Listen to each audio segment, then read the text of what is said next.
truth? Are you tired of being so confused? You feel like you're more fucked up than the lies on the evening news?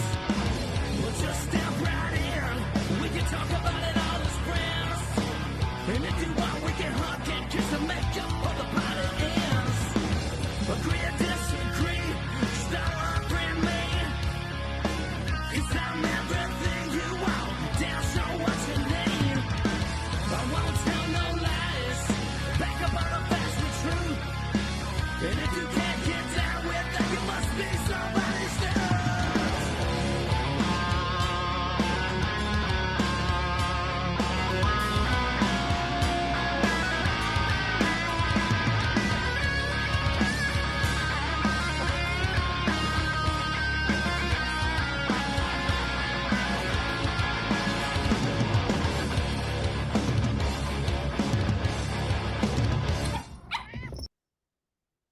When you get a sec, check out my buddy Matthew Spear over there at the Dumb Show. Dumbshow.com. Get to see people like yours truly right here.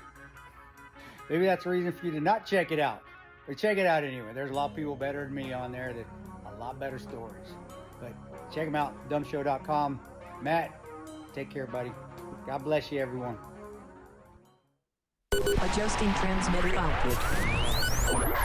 This is the Don't Unfriend Me Show with your hosts, Matt, Leeroy, Amy, and Olivia. Geopolitics, military analysis, and election coverage. Coming to you live on all major social media channels at The Dumb Show. Honest, direct, unfiltered. We can agree, we can disagree. Just don't unfriend me. What's going on, everybody? Matt and Leeroy from the Don't Unfriend Me Show. Leeroy, what's going on, my brother? How is everyone? How are you, Matt? Doing good, buddy. Just been a long Good. week. A couple shopkeeping things that we have for tonight. Should be a good show. We're going to go over Venezuela. We'll go over the Boatstrikes. We'll go over some. Is it time to knock politicians out? Is it time to perform the coup de grace, the assassination proclamation? Is it time? Is our government failed? Is voting completely worthless? Nothing's going to change anything. Do we have to go Vince Flynn term limits on everybody? We're going to talk about it.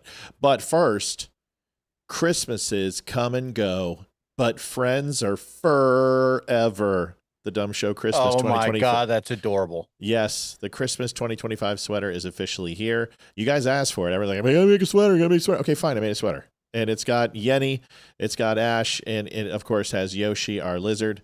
Available in black and green and in dark gray. But really, green and red are where it's at. Yes, completely. I mean, it doesn't get much better than that. The artistic renditions of our pets are incredible. Remember, Christmases come and go, but friends are forever. Oh my gosh. How incredibly gay. Adorbs. Very gay. Very, very gay. Yeah. Available tonight, right now. And it will ship before Christmas. So you're lucky. It will ship before Christmas. Good to have everybody here.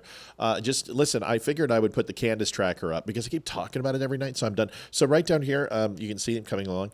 Israel, B. Cult. These are all the people who killed Charlie Kirk. So this is Candace's ticker. I'm adding to it. Instead of talking about her every night, I'm just going to go ahead and have the Candace ticker every night so you can see who she's accused or says is involved in the conspiracy to kill. By the way, she's back. I must have missed the Mormons. Oh, it's all over the place. By the way, remember, she took last week off because it wasn't because it was Thanksgiving. It was because there was an assassination plot from France. Right. Well, she came back and said, oh, by the way, but it's still going, the list, by the way. She goes, you know what? I had to take care of myself. I didn't actually notify the FBI. I sent a text to a person in the FBI. Well, we all know what that means. Filing a false police report or a false threat of violence is actually a felony. So of course she didn't go ahead and file a complaint, because we know what would happen if she did. She would get in trouble. But the interesting point is this.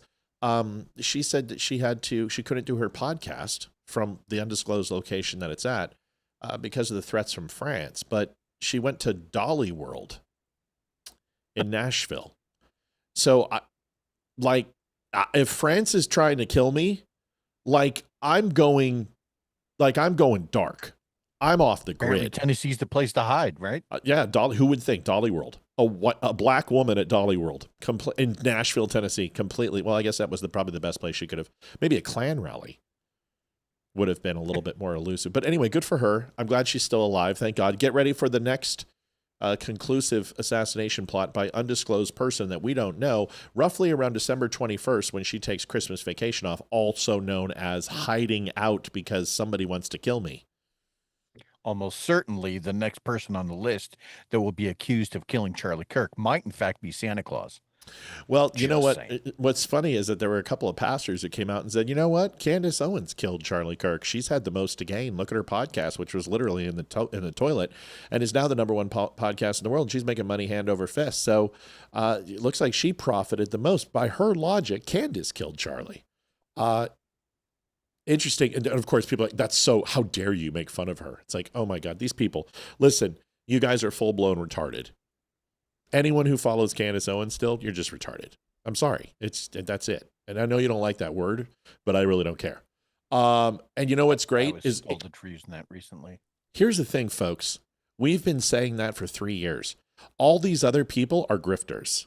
All the other people who are now coming aboard and saying Candace is nuts, we've been saying this for 3 years. You guys took way too long to get to the party. And it finally, what was it? Was the bee cult or the trap door or the Egyptian airplanes that weren't there? What was it?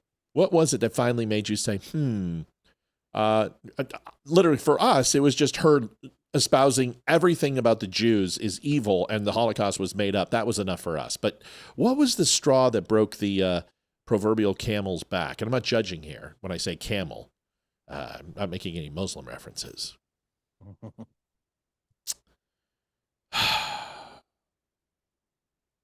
Jewish bees in France. What did it? There's a lot going on in the internet, man. I don't know if you've been paying attention, buddy. I have been. The thing that has caught my eye the most is now the U.S. population is being subjected to the actual definitions of what it means to be a terrorist versus a narco-terrorist versus whether or not we have the legal authority Can you believe me? to make these strikes. All in the meantime, while that's going on, this is coming from a population where, like, we have thousands of people that die every year from fentanyl. But we are making the case that no, those aren't drug traffickers, or, they need to be let through, right? That's what I'm hearing anyway. So let's get into it, right? Because this is something that you and I know a little bit about. Yeah. When it comes to high value targets and target acquisition and rules of engagement and ROE and what we can and can't do. In your entire time working, now I know you didn't do strike, but I know you did do strike. Like, just because you didn't actually. I know. Oh, you went through C school strike? I didn't know that. Oh no, not strike is in the C school. Yeah. I did strike missions. Right. Gotcha. And that's my point, folks, is understand this is like, just because we didn't go to a C school for whatever job specification that we're talking about doesn't mean that we didn't do the job. That's the interesting thing, because when you're in the fleet, you still do remnants of the job, but you're not necessarily classified as someone who is trained or has been through the training program. But that doesn't matter. You can still acquire that knowledge at your duty station. And honestly, OJT. On job training. And an interesting thing is that it's probably more effective while deployed than it is sitting in Dam Neck in a classroom in C school, because it's one is academic and one is real time. And OJT, which there's going to be situations that come up that are going to be different than a textbook, and you're going to have real time situations that are going to be a lot more dependent upon access than it would be in a classroom, of course, right? So I actually just got done sending a few of my folks both through A and C school.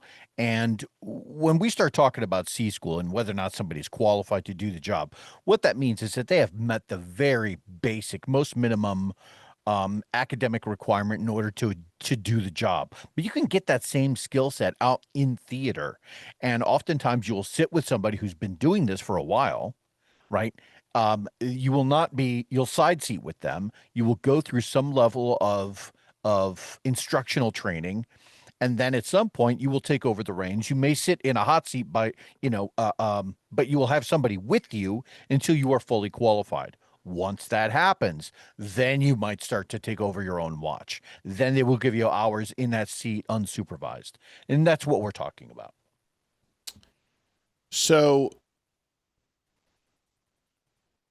when we're talking about these Venezuelan boats, you guys need to understand something. The Venezuelan Navy, essentially, my kid with an RC boat is more effective than a Venezuelan Navy. Venezuela doesn't have a Navy.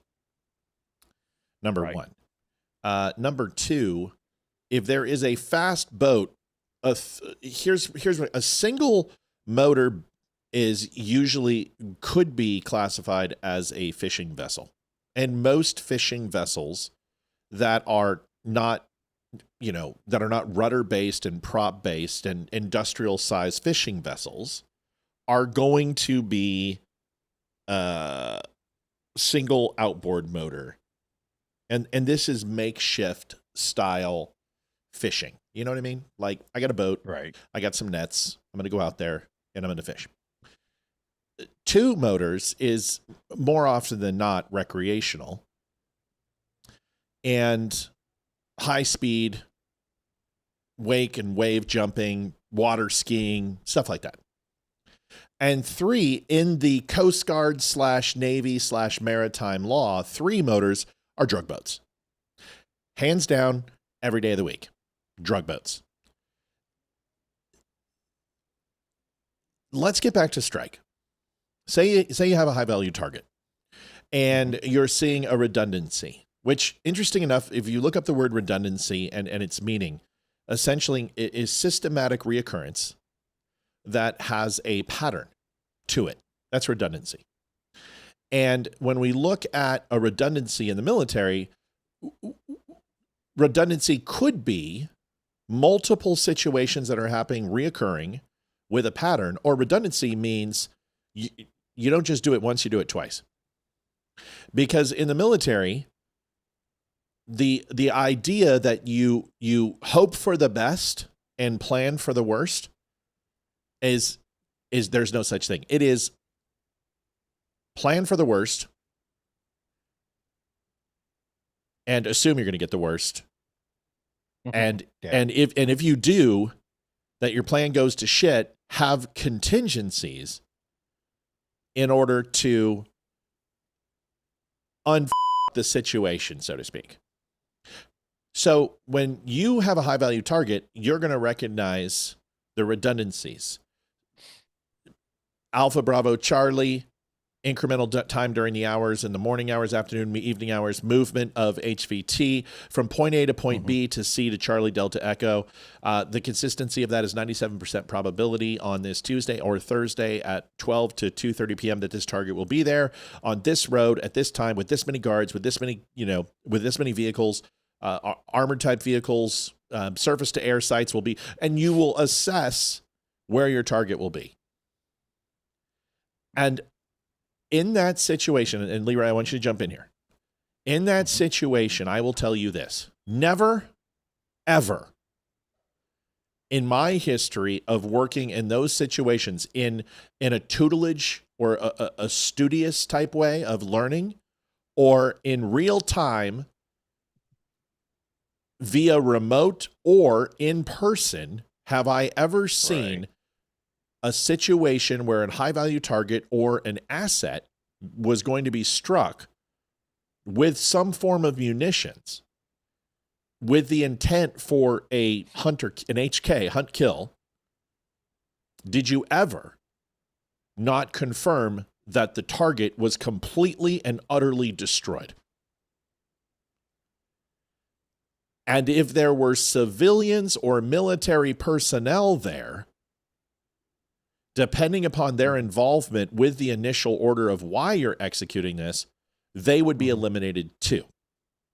As not a priority 1 target, but you would know that classification and you're not using a certain type of ordinance when you are trying to kill one person. That's usually a long-range shot or clandestine or someone on the inside. But if you're going to hit something with a munition, if you're going to light it up with a drone and hit it with a Hellfire, anything within that area, including civilians, unfortunately, are going to be terminated. And if the target is not dead, you hit it again and again. Right. And again until it is. Okay, I'm going to stop. Chime in. Okay. All of that is correct. What Matt is referring to is, maybe this was referred to when you were in, maybe not, I'm not sure. But now they call it a restrike capability. You're always going to have eyes on the target. And usually those eyes are attached to a person who's an imagery analyst or some sort of intel guru, right? That person is going to be watching the unfoldings of the event, as it were. And if they see any movement, there's certain code words. I mean, you see this stuff in some video games. I've actually been really surprised that some video games get the verbiage correct by referring to quote unquote squirters or things of that nature. But what they're going to do is evaluate whether or not said target has been destroyed. And if it hasn't been, then they're going to recommend a restrike or a reattack. And that is always the case. The imagery person or the intel person on site will make that call on the fly and say, look, no, we have one person to the east by, X number of meters and recommend restrike. And then at that point, the targeteers will get to work, right? They'll pass it over to legal, make sure, and boom, you're off to the races. Right. Now, everything that Leeroy said is absolutely correct, including terminology. Now, I've taken some notes that I wanted to write down to go back to the days of Nimitz and Dam Neck and the USS Blue Ridge and several other duty stations and see if my recollection is correct. There's people already in chat, Balls, who is saying, of course, just because, he wants to argue everything that Donald Trump does, and that's fine. And I'm going to keep him around because this question is actually pertinent to something that I actually wrote down, so I'll keep it. But the claim is that never in U.S. history has the U.S. sunk any vessel or any type of auxiliary vehicle or APC or tank or any military piece of equipment or, guerrilla style or commando style unit, whatever you want. I mean, just doesn't matter, even plane, whatever it is that the United States identifies every single one with no equivocation and ensure who's on it. That is a complete fucking lie. And it is a complete fabrication. A complete fabrication. I promise you in Desert Storm, Desert Shield, in every single major conflict, T1s are not identified before fired upon. And this was one of the big things that you can actually uncover in a good movie called Courage Under Fire, which really walks through M1 acquisition of targets and doing friendly, which is when you blow up a friendly. But this is absolutely untrue. Most of the time when it comes to aircraft, there is IFF transponders and squawk to identify a enemy airborne military vehicle. Same thing happens with vessels done in a little bit of a different way. But when it comes to tanks, when it comes to APCs, when it comes to units, that is absolutely untrue. There are lines in the sand drawn in combat and in field tactics where if you have somebody in a certain area and it's not your people and you are in a designated war situation, those targets are eliminated, whether they are good, bad, or indifferent. That's just the way it is. And you can say, anybody who says that is a complete permanent civilian. Let me tell you that the U.S. does not fire on every single vessel in an area, but it can and will strike with these designations. Here's what I came up with. Leeroy will correct me if I'm wrong. Actively attacking. They're actively attacking a source. Well, in this case, no. Confirmed hostile. In this case, no. Carrying weapons. Well, in some of the cases after the strikes, the answer would have been yes. But posting an imminent threat, yes, 100% established.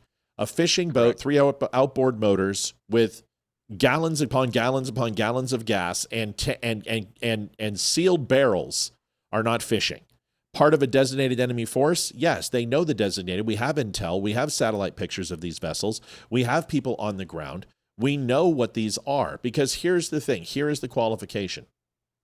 Before the U.S. hits anything at sea, here are the maritime international laws when it comes to a designation of an imminent threat to the country, unnamed country, whatever it would be. Here in this case, it's the United States.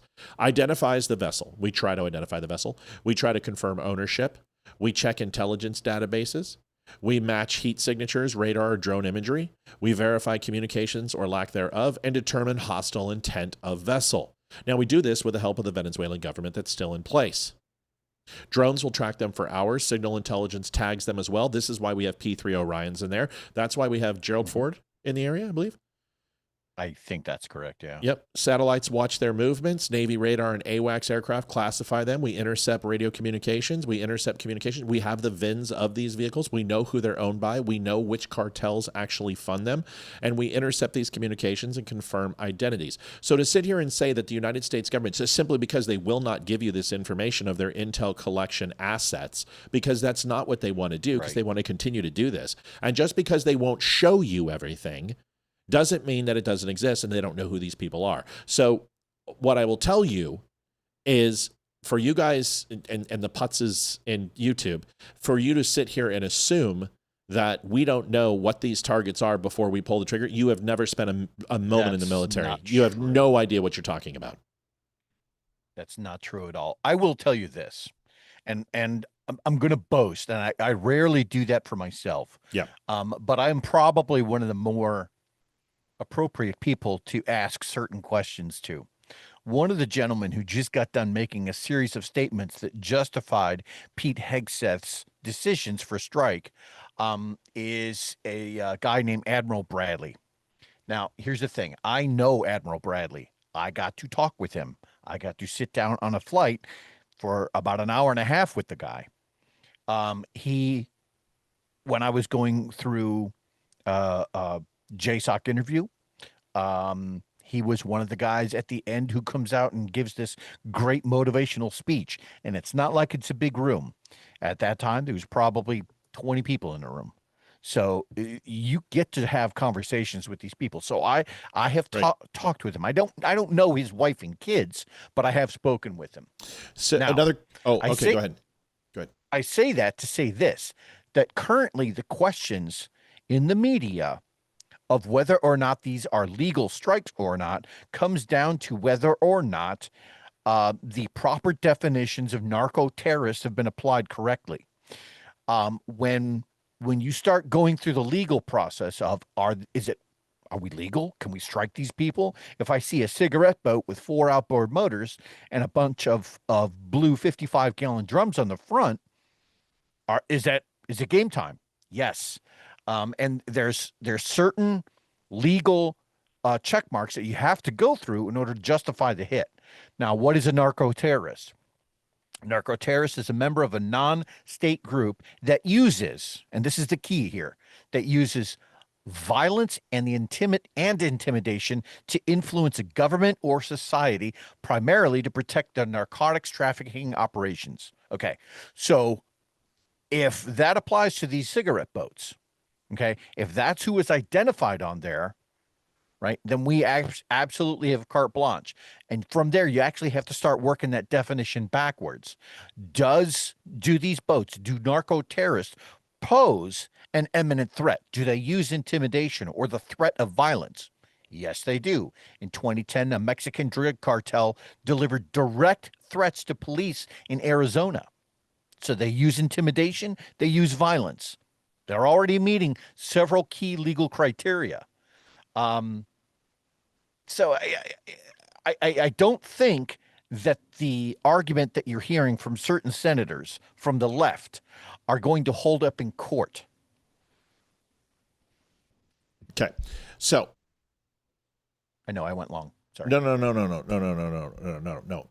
So when the comments are being made and this is where I get frustrated, is that the Haulover Inlet, that's a very busy inlet. And assuming that narco-terrorists aren't going to run under the cover of ambiguity that those 200 some odd boats have is a ridiculous notion. You're going to go, yes, Tammy De La Hosa, thank you so much, $25, appreciate you. That was done earlier today. So, of course, you're going to go in the most populated area. Of course you are. But to sit here and say that there are vessels with 5 to 6 outboard motors, 200 of them a day, it's a complete fucking lie and fabrication. That is a lie. There are not 200. There is there is absolutely 100% no proof of that whatsoever. That is a made-up number. Now, are there 200 vessels going there through it a day? Sure. And are some of them have 4 outboard motors or possibly 5 outboard motors? Possibly. But the point I'm trying to make you, and you didn't listen, is that inside the Coast Guard and inside the Navy and in maritime waters and international waters, 3 outboards usually signify drug boat. I'm just letting you know. Whether you like that or not, that's kind of the unspoken rule. Joanne Townsend, thank you, Matt and Leeroy. Let's get it started. Thank you, Joanne. So to sit here and say that there's not exceptions would be absolutely stupid. The next question was, well, please explain to me time that we've hit civilian vessels during peacetime.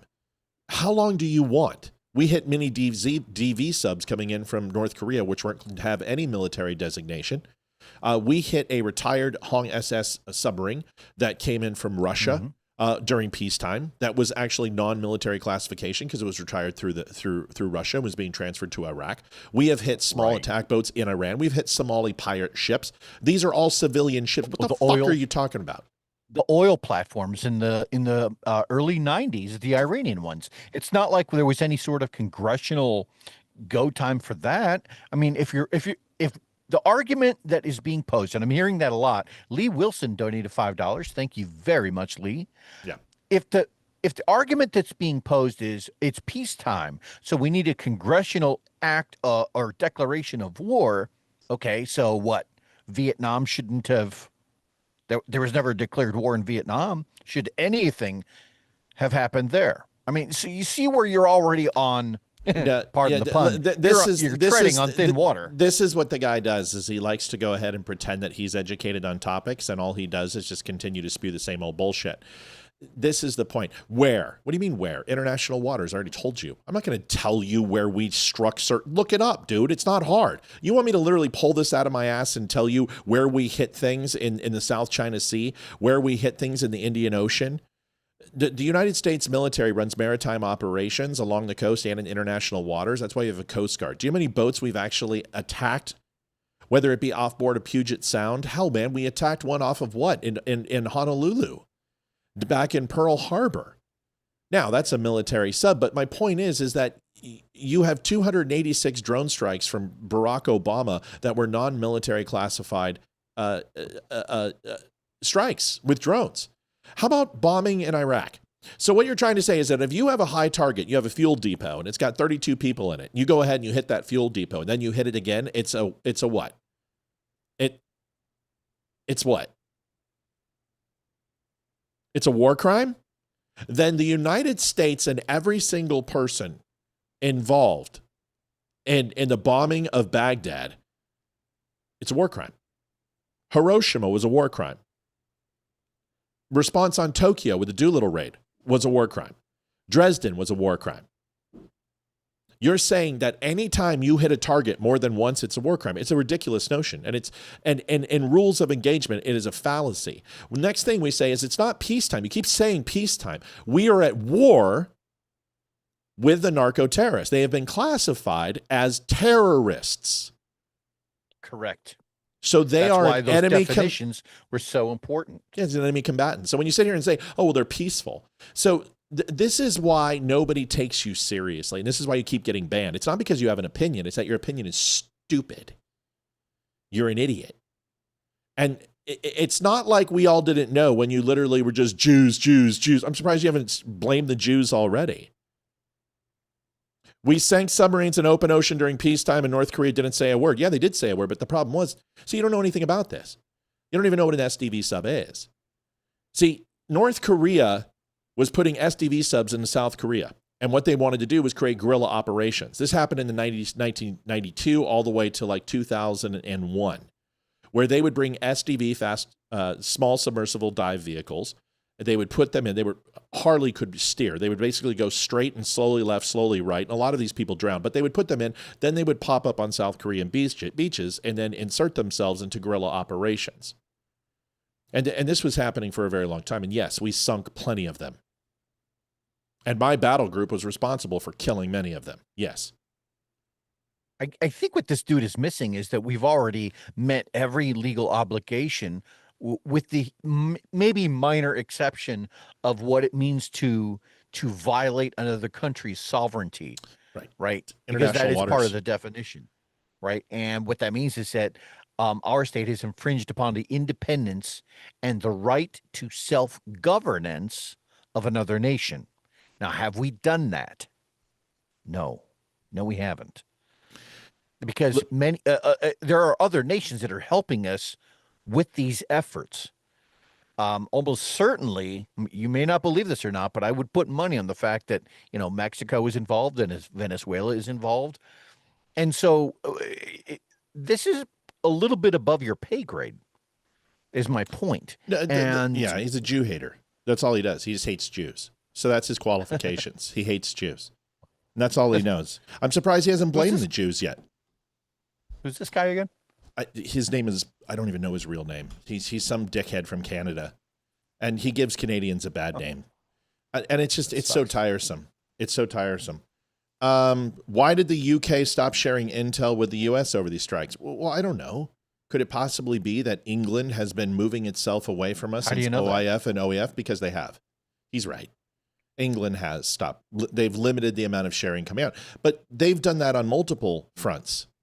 They did that with Israel. They stopped sharing intel with Israel. MI6 stopped working with Mossad. So England is moving further and further away from its relationship with the United States and the intel community, and it's been doing that for the last 20 years. So to assume that their policies and the leftist ideology that's overtaking England is going to be counterintuitive to United States special interest, well, of course it is. They're no longer embracing Western civilization, and their entire countries are falling apart because of it. So that doesn't surprise me.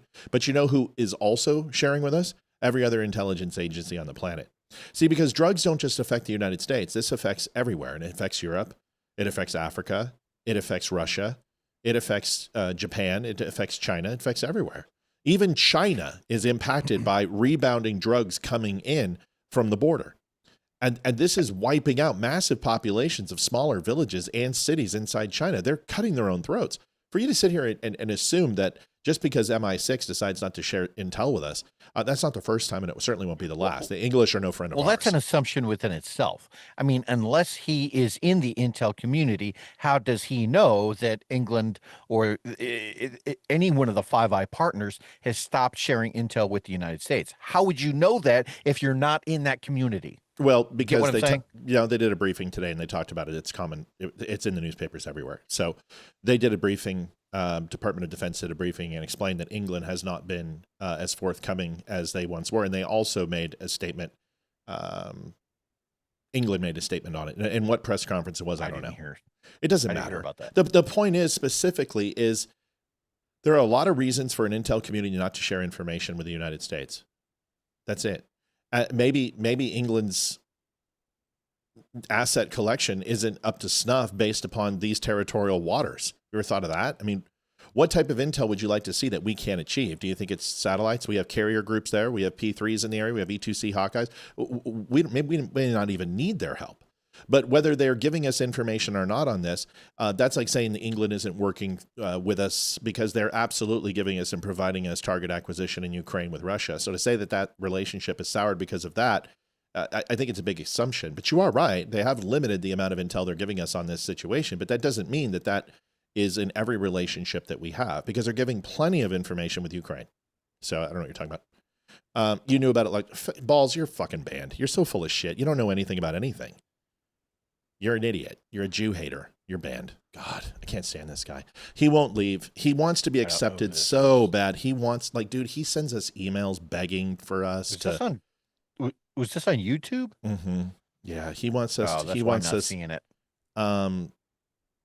So listen, I guess Donald Trump just pardoned a drug dealer. And this would be a fairly large, I maybe an El Salvadorian, a Colombian. I don't know what it is. Let's find out. But he just pardoned. Trump officially pardons ex-Honduran president of drug trafficking, 500 tons of cocaine into the U.S. I have no idea why. I'm not Donald Trump. I don't have the facts in front of me. I have no idea. Do you know why, Leeroy? No. All right, well, let's read it. President Donald Trump officially pardoned former Honduran president Juan Orlando Hernandez of a drug trafficking conviction amid criticism from Democrats and some Republicans that it contradicts his narco-trafficking crackdown in the Caribbean. So they just admit that it is a narco-trafficking crackdown. Isn't that funny how that works? Isn't it amazing how they do this? So they can use it against him and say, no, these are fishing boats, but this is now hypocritical because he is stopping narco terrorists. So that when they want to use it against him, they say it right. When they want to go ahead and be disingenuous, they say it wrong. It's innocent boats in the middle of international waters, fishing, right? just out for a pleasure cruise in eel-infested waters. The former two-term president of Honduras was released from West Virginia's high security prison on Monday. I got to get my reading glasses because this is interesting. I want to know. In 2024, Hernandez was handed a 45-year prison sentence for his role trafficking 400 tons of cocaine into the U.S., but Trump was framed the case as yet another example of overreach from the administration of Biden. Hernandez was, according to many people that I greatly respect, treated very harshly and unfairly. They said it was a Biden setup, and I don't mean Biden. Look, Biden didn't know he was alive, but it was the people that surrounded the Resolute desk around Biden. Criticism from across the political spectrum has accompanied the president's decision, which comes from the White House under fire. Why would we pardon this guy and then go after Maduro for running drugs into the U.S., lock up every drug runner? I would not have done it, but I'm not the commander-in-chief. Listen, here's the deal. Maybe, because intel is a funny thing, could it possibly be that this guy has information on these cartels specifically that can help us with Maduro and in a situation that can assist us? Maybe. I can't imagine that Donald Trump, who has been extremely tough on crime and run on that, would just pardon a drug dealer for no reason. He got something out of the deal. I'm assuming. Not only he got something out of the deal, and we don't necessarily need to know what it is if it is considered classified, right? If there was something more to it that wasn't released to the general public, which is a logical assumption, right? Then maybe we just let that go, right? Listen, I don't know, and I'm not going to justify it. On the surface, it looks bad, and I'm not condoning the action, and I'm not condemning the action. I don't know enough about it. It just popped up. Somebody said Roger Stone has actively been working. I don't like Roger Stone. I think Roger Stone's a nut job. But I don't know. I'm not the president of the United States, and it's at his discretion that if he has a reason, we have to assume that it's a good one. I seriously doubt it's to fund Hunter Biden's cocaine problem. I don't know. But that's a liberal talking point. So this is why, right? You can understand this. It's already a liberal talking point, and you literally are espousing it. So this guy is he's fake. He pretends he's a Republican. He's not a Republican. He's a troll. He hates Jews. He's stupid. You didn't know about it a week ago because they just literally had the press conference 24 hours ago. You didn't know anything about MI6. You're not in the community. You don't know anyone in the community. And if anyone is telling you things from an intel position that's classified or not released publicly, they're breaking the law, and ultimately you're going to be held accountable for it. So you're an idiot. Here's what it comes down to. 2 strikes. Is it a war crime? No. I think we just went through several of the legal wickets that one would need to justify whether or not those strikes were justified. Was it a war crime? I cannot see that. I think the lawyers ultimately are going to be the ones who end up in the hot seat, right? And you're going to have several left-leaning lawyers who are trying to make the claim that these are, in fact, war crimes. And then you're going to have the power of the government and everyone who had eyes on these strikes, who had analysts literally running up to them, who had commanders in theater saying, "Hey, this is the situation. This is the legal definition, the legal wickets that we have hit. Are we justified in strike?" Lawyers are going to give their yes or no answer, right? And ultimately, all of those people are going to have to sit down and get all this shit hashed out. I do not see this as a win for the Democrats. This is nothing more than we got Trump again. This time we mean it. It's Right. anything to give the administration a black eye in the big scheme of things, because if Trump was not in office, or if it was somebody else and we were still doing these same types of strikes, no one would care. See, No one. When Obama did it, nobody cared. The thing about the Honduran president who smuggled guns and drugs into the United States. Okay, I understand everybody's frustration. I get it. I don't want drug dealers. I didn't want Ghislaine Maxwell to have a lighter sentence and have minimum security. I don't want drug dealers to be released. But do you think maybe one has something to do with the other? Do you think just maybe that Venezuela, right, that there is some tensions that are running high? Are we going to war with Venezuela? No. We're going to look at some video and talk about it. I seriously doubt that we're putting U.S. troops on the ground in Venezuela. This is an intimidation tactic right now. No-fly zones are extremely effective. This is sending a very clear message. But if Donald Trump went in and attacked Venezuela to remove Maduro, this would be honestly a kiss of death in 2026 and 2028 for him. I seriously doubt that this is taking place.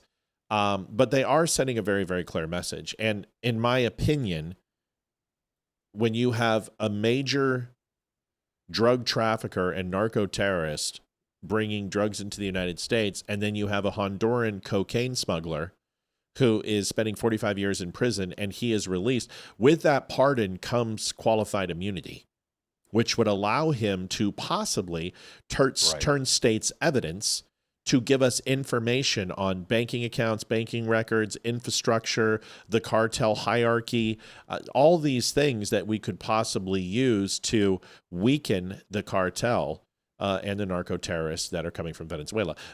Is that a guess? Sure. Is it a fairly educated one? I would think so. But we'll follow it. We'll continue to follow it. It's a good question. I don't know. I'm not Donald Trump. Initially, on the surface, it's weird. Fair. It's weird. But there's a lot of things that Donald Trump does that's weird. And sometimes we wind up being right. Sometimes he winds up being right. And in this case, I won't make a judgment either way. I just don't know. Okay, good. Easy enough. Here's a video from Representative Maria Salazar talking about Venezuela and saying regime change. Now, regime change gets an ugly word. It's an ugly word and it gets a bad rap. Now, has regime change worked? Yes. Yes. Regime change has worked in several countries. You may ask which ones. Does it work all the time? No. It fails more often than not. 27 times to be exact, we've tried to install democracy all over the world, and it's failed miserably. But in some cases, it's taken. You may ask me, where? Well, Vietnam is one. You may ask me, where else? South Korea. You ask another, Hong Kong. Ask another, Iraq. Iraq isn't beautiful and booming and great and wonderful, but it's certainly not the hellhole shithole that it was, killing 300,000 people. You can look around the world and say there are places where we have installed Western civilization, freedom, and democracy, and it's been an abysmal failure, but it hasn't been a failure everywhere. And Ukraine, whether you are happy about it or not, or love what we installed there, the level of corruption and the level of overall money laundering, sex trafficking, and everything that it was renowned for got better.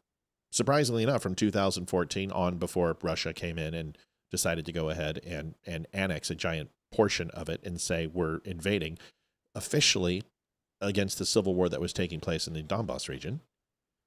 But Ukraine showed signs of coming out of the level of corruption that it was in. But it failed in many places too.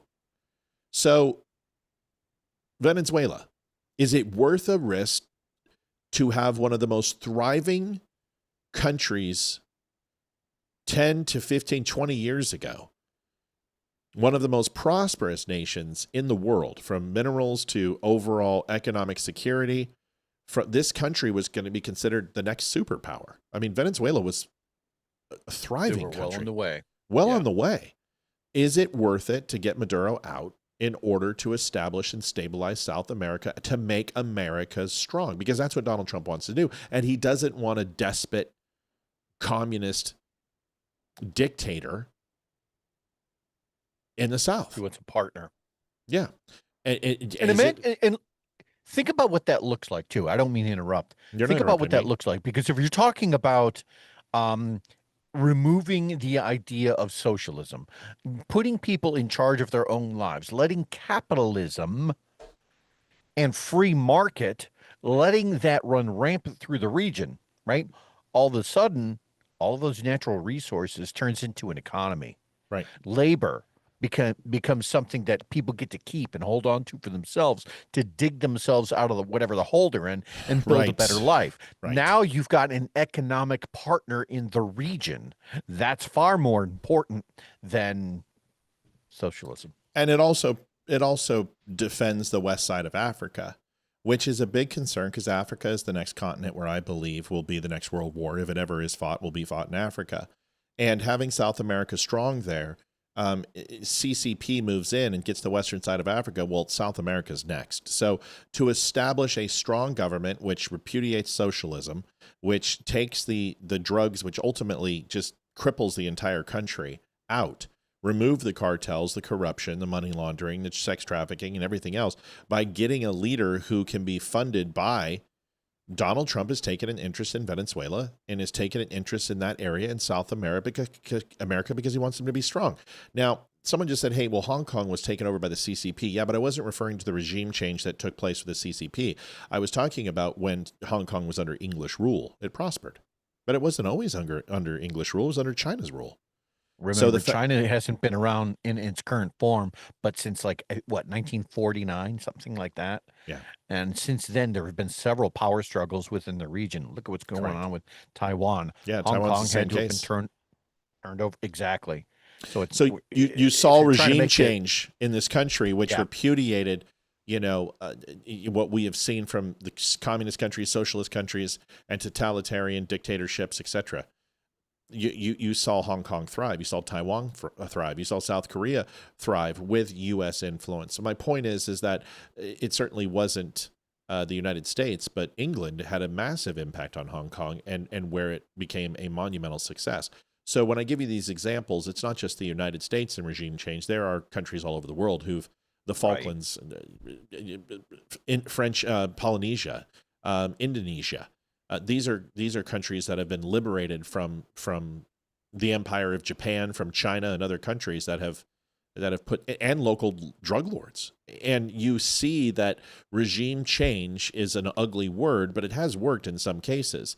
Is it possible to roll the dice here and to have immense U.S. pressure and U.S. oversight by removing Maduro and renegotiating our trade relationship, renegotiating our military presence in South America? What if we could get a few bases put in there?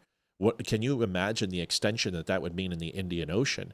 What that would mean literally is not just rely so much on Japan, but it would also create an existential threat for China, where we would have the entire western flank, have South America, have the Indian Ocean from the left side and the right side with Japan.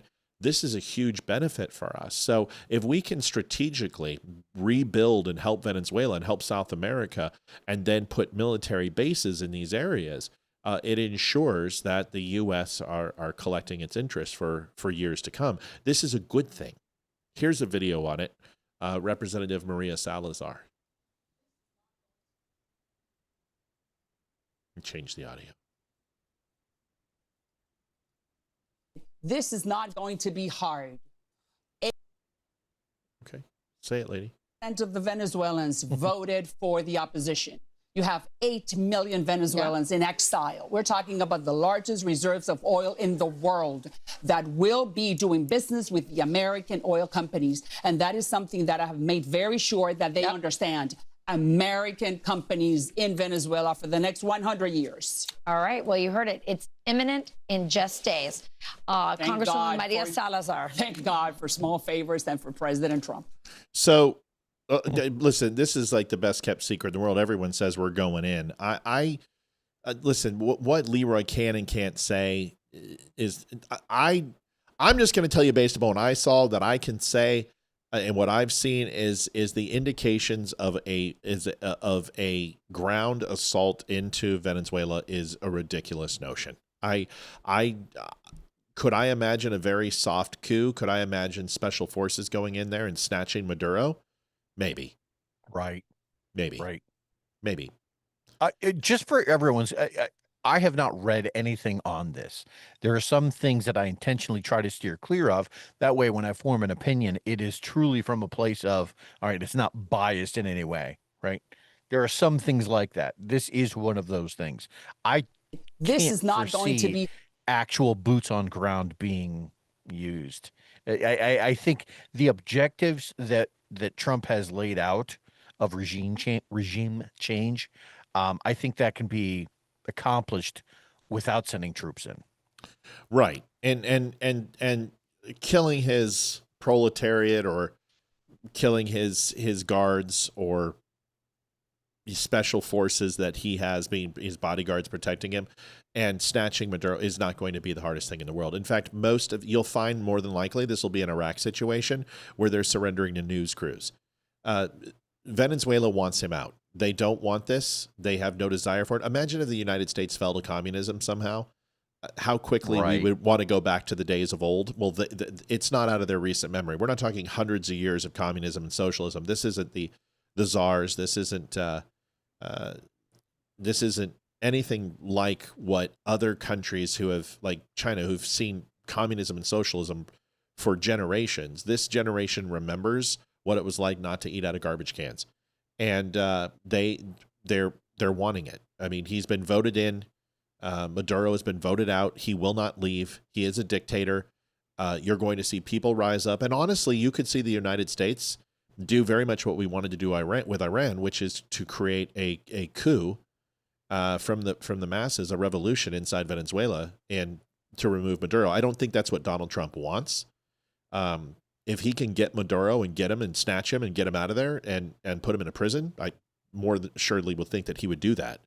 But I think the pressures, he's going to try the diplomatic approach with a hammer than anything else. And in the end, it's more than likely going to be Venezuelans who get Maduro, not the United States. That's my gut. But he's trying to inspire, right? When you put a battle group, when you do flyovers of F-35s, the civilians see that. They know America's there. This is them saying, "Hey, we're here for you. Do what you need to do. Right. We got your back. We got your back." When the U.S. makes a statement that they are either for or against a thing, and then you park a couple of aircraft carriers and do a couple of flyovers with some really impressive aircraft that nobody in the world has.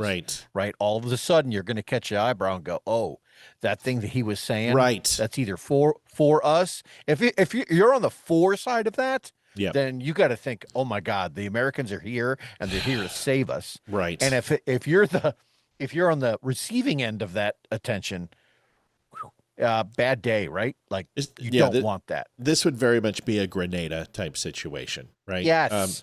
You guys, Venezuela is not a military might, a military force. And once again, they do not aspire to fight the United States. And I don't think Maduro has the stones for this. Maduro probably will surrender and be able to take a barrel full of cash with him and then stick him on some unknown island and nobody will care. And I don't think Trump wants to put him in a prison and hang him either. I don't think he wants another martyrdom situation. I hear Epstein Island is for sale. Right. That'd be a good one for him. Let's send him down to St. Croix or St. Croix. So here's the deal. Do we go into Venezuela? No. Do we insert special forces into Venezuela? Maybe. It would shock me to find out that maybe there's a certain 3-letter agency that isn't already there. And It would shock me to find that out. It would also shock me to find out that we're training guerrilla forces right now to do exactly what we're saying, so the United States doesn't have to, because that would just be completely shocking. So, because some of those movements that we're talking about, some of those battle groups, they do have certain guys that run around in black pajamas who are attached to them. Like ninjas? Yeah, ninjas. Yeah, from Japan. We brought them in from Japan. They're ninjas. That's right. I like that. They're actually Ronin. They're fallen samurai. So let's just put it this way. Venezuela, South America, needs to be strong. As Brazil, as Colombia, as Peru, as Argentina, as Venezuela goes the entire continent. And that's the truth. So if you ensure that those areas are effectively ran with Western civilization influence, with a whole lot of money and a whole lot of trade, can you imagine if the United States of America absorbed South America's economy? No, I can't, because that would be an absolute juggernaut. Our GDP right now, we account for about 25% of global GDP. That would probably balloon up to about 35, 40%.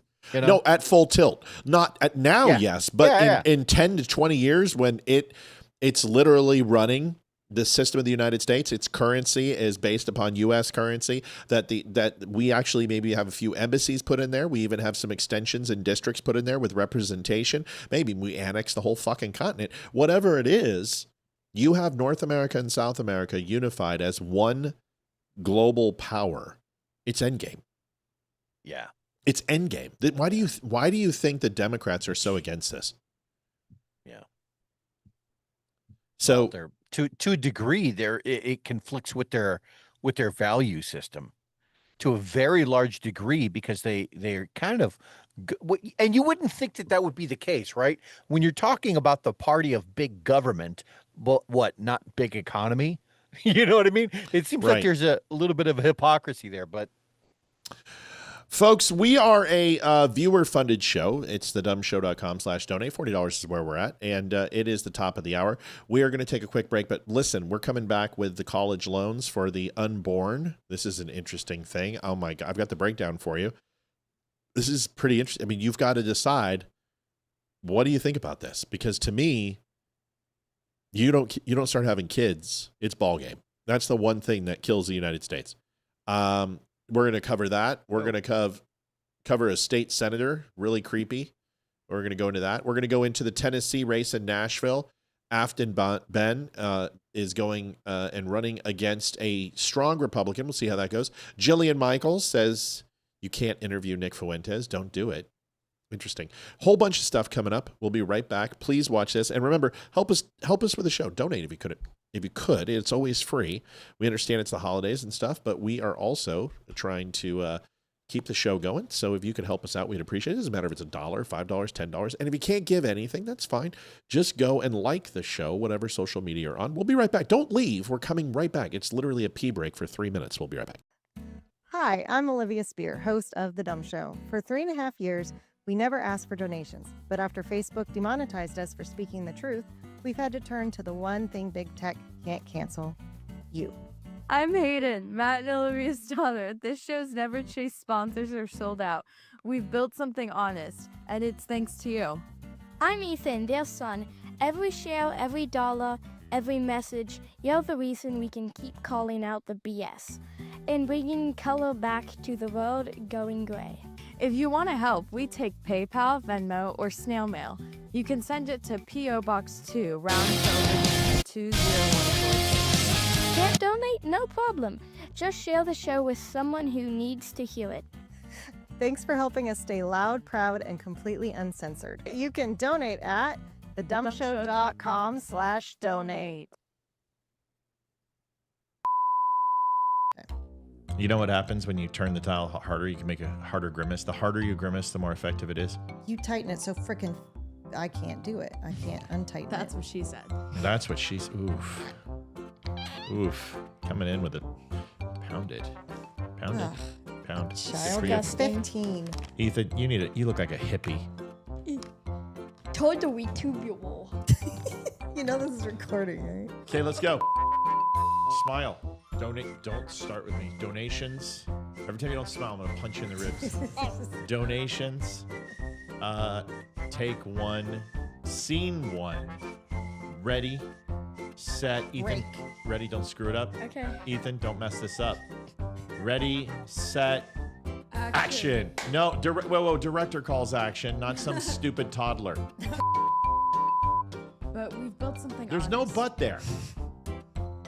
Why do you've been doing this since you were 2 years old. Try it again.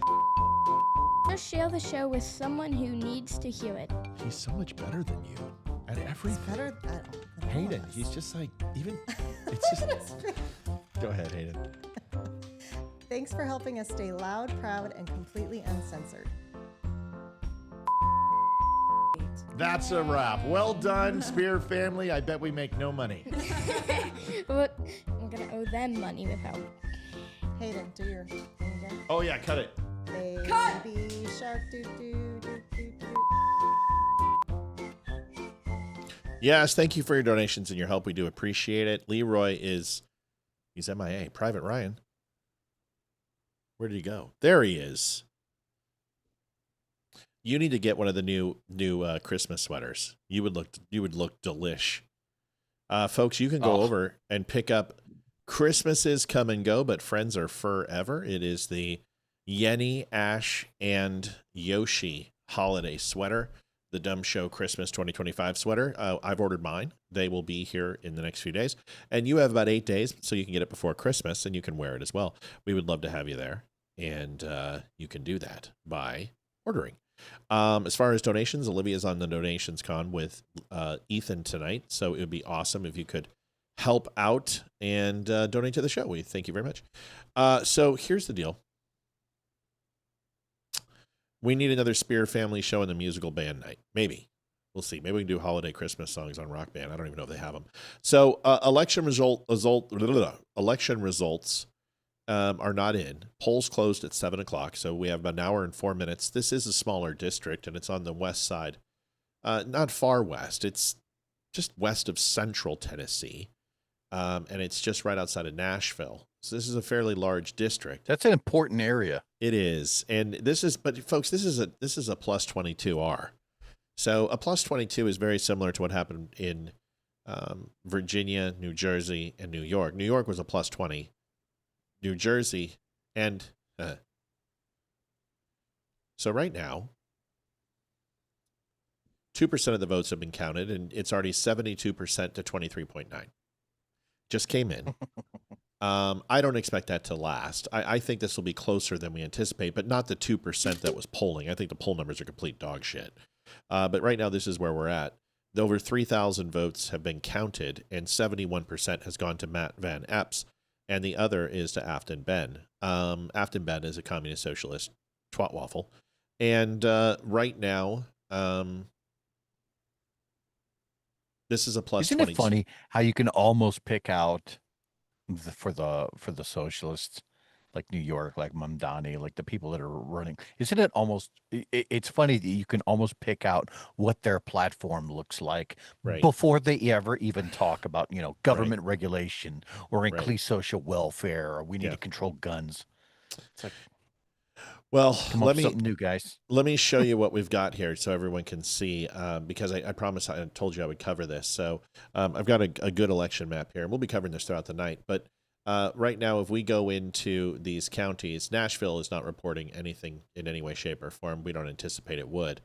Houston is coming in at 67% to 31%. That's anticipated. 55% of the votes counted. These are fairly large votes.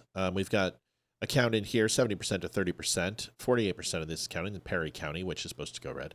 78% in Wayne County, so the counties are coming in at a very high rate. Anything close to 70-80% is pretty much a win for Matt Van Epps. So all of the counties, therefore, are coming in fairly consistent with what we expected. These other counties that are closer to Nashville, we can anticipate this will go blue, and some of these surrounding counties will also go blue, but the rest of it is pretty much Republican strongholds. So we will keep watching this, and we're not going to spend a lot of time on this tonight. And the reason why is I don't think we're going to need to. I think they'll call this fairly quickly, and I do anticipate a very large win. Anything that it falls within in my opinion, above 15%.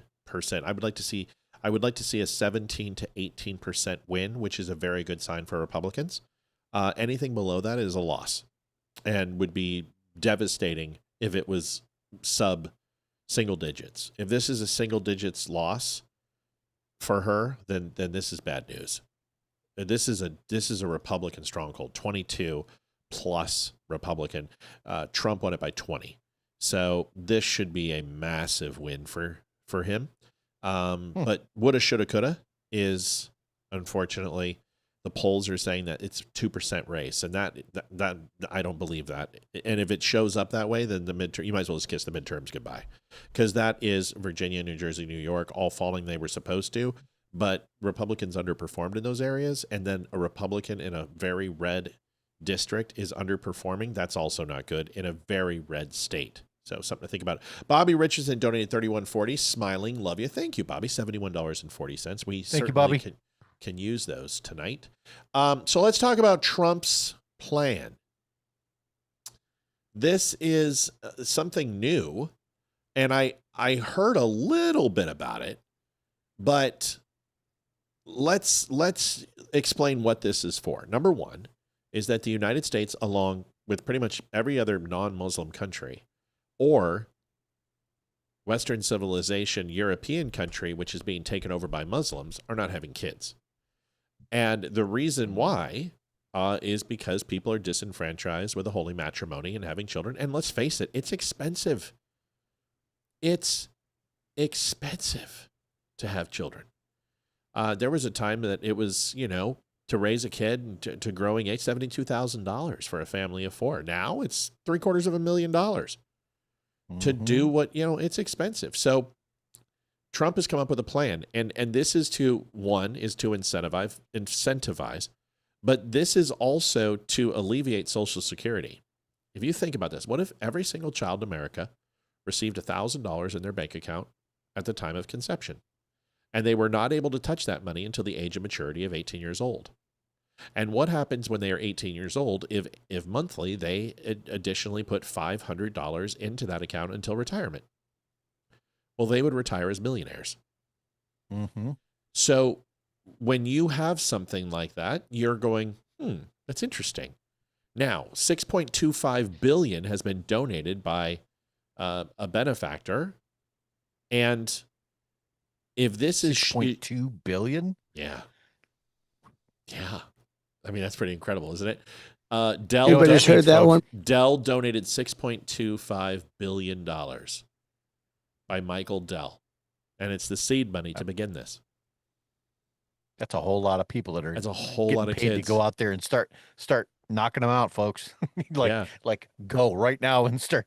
Yeah, and I've tried to explain. I've been saying this. We need to have kids. We need to incentivize. And people are like, this is socialism. Not if it's by donations. It's not. No. Why would you not tap the Christians of this country to donate into the future of our children in America? Isn't this what we're talking about? I would be more than happy to give $5,000-$6,000 a month to this, or a year to $5,000 to $6,000 a year as a tax write-off to this, because I believe in it that much. Now, I got to make sure the program works, so let's listen to it and we can make a decision. There's several videos on this, and I really want you to watch this. Folks, $71.40, that's a dangerous number. We got to try to get our own number up so we can continue to bring you the news. So please help us out. Let's watch this, and then we'll discuss. But it is indeed Giving Tuesday, one of the biggest days of the year for philanthropy and charitable giving. And this afternoon, Michael and Susan Dell are committing to one of the largest private donations in American history, which will directly benefit the next generation of American children through the new Trump Accounts program that we created in our One Big Beautiful Bill. And Michael and Susan came to see me along with Brad, and they said, this is an idea. And I said, I think, it sounded just so good and so unique. But that's why he's been so successful, and they've been so successful in life and in business, because they're unique. Trump Accounts will be the first, I guess you could say, real trust funds for every American child, allowing family members, employers, corporations, generous donors to contribute money that will be invested and grow over the course of a child's life to be used for their benefit after they turn 18. So in other words, these are children that are going to, an investment's going to be made. That investment's going to continue to grow, we hope, right? We hope. And, but it will. And they'll feel like Michael Dell someday. But at 18, they'll have a lot of money, a lot more money than they would have had, and potentially a lot of money. But these are Social Security isn't a trust. A trust is untouchable, unrevocable. That's not the way it works. Even parents can't touch a trust. It's protected by law. It's protected by the courts. And once this money is secured and put into a trust, it is absolutely only for that child when they reach maturity, or if that child unfortunately parts this earth. Would it then transfer into the sole remaining siblings or parents of the deceased? So, no. Accounts will track the overall stock market and will be 100% private property controlled by the child's guardians. In honor of America's 250th anniversary, the Dells are announcing today that they are giving 25 million American children $250 each to save and to invest in their personal Trump account. Now that's the equivalent of $6.25 billion.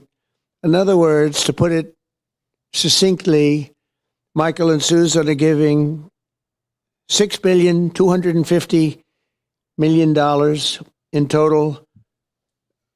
And as a total contribution, that's big stuff. I don't care. That's 25 million kids. That's incredible. I mean, I just did this for my daughter and son. I opened them $250 accounts with Navy Federal Credit. I've been a Navy Federal Credit Union member since 1994. And I've been ever since. And my standing is impeccable with them and the VA and USAA.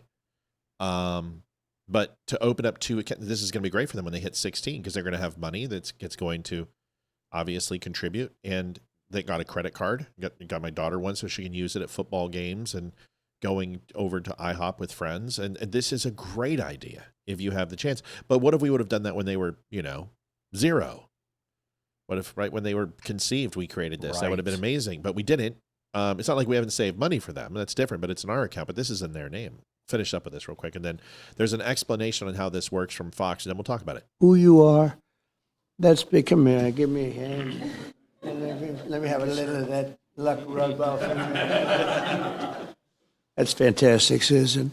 These gifts will be available to the first 25 million children aged 10 and under the zip codes where their median income is $150,000 or less. Okay, so that's it. So this is important because this is how you change communities, right? Now, $150,000 is a pretty good median income, but there are people in these are families that have $25,000, $27,000 combined income that are going to receive this, and their children are going to be better off than their parents in a lot of cases. Most people don't have $250 in their savings account and can't put $250 in their savings account because they live paycheck to paycheck. So here's the explanation of this. A lot of people are like that. Here's the explanation of this, which has a really good, I have two of these, but let me show you these, and then we can talk about it and see what we think, because I don't know if I love it yet. So far, it sounds really good, especially if I don't have to pay into it. But let's go ahead and listen to this and see. Folks, $71.40 is where we're at. We are in donation starvation, so we need some help. Thank you. This is how these accounts will work, and how others, as we... Okay, so let's go back to this. It says what it is. What it is. Good times. Account with $1,000 from the U.S. government for babies invested in select stocks and ETFs. Okay, so this is essentially going to be a 401k style situation. Tax-free growth, I'm assuming with very low risk, right? So what they want to do is achieve higher than the annual percentage rate that they get from a savings account. They want to probably double or triple that. And this is how they get some of the yield that they would. So a low-risk 401k is a good idea. U.S. citizens born 2025 to 2028, no income limit, must have a social security number, how Trump accounts work. All right, let's listen to the rest. Will work, and how others, as we've been saying, can get involved in them. The parents can contribute up to $5,000 annually. Employers can contribute up to $2,500. And this is just one point I want to make here that I know you would want us to highlight. This is pre-tax income, okay? The vehicle matters here. So this lowers, you and your spouse make a certain amount of money. If you give your child $5,000, you take that out of your pre-tax income. So it lowers your taxable income and allows you to pass it on to your child. You know what this is? It's not just good for the kid. Everybody who contributes to this is getting a benefit from it. And again, it's not we're making you do it. It's we're inviting you into prosperity. And that's going to be so much more motivating than any kind of.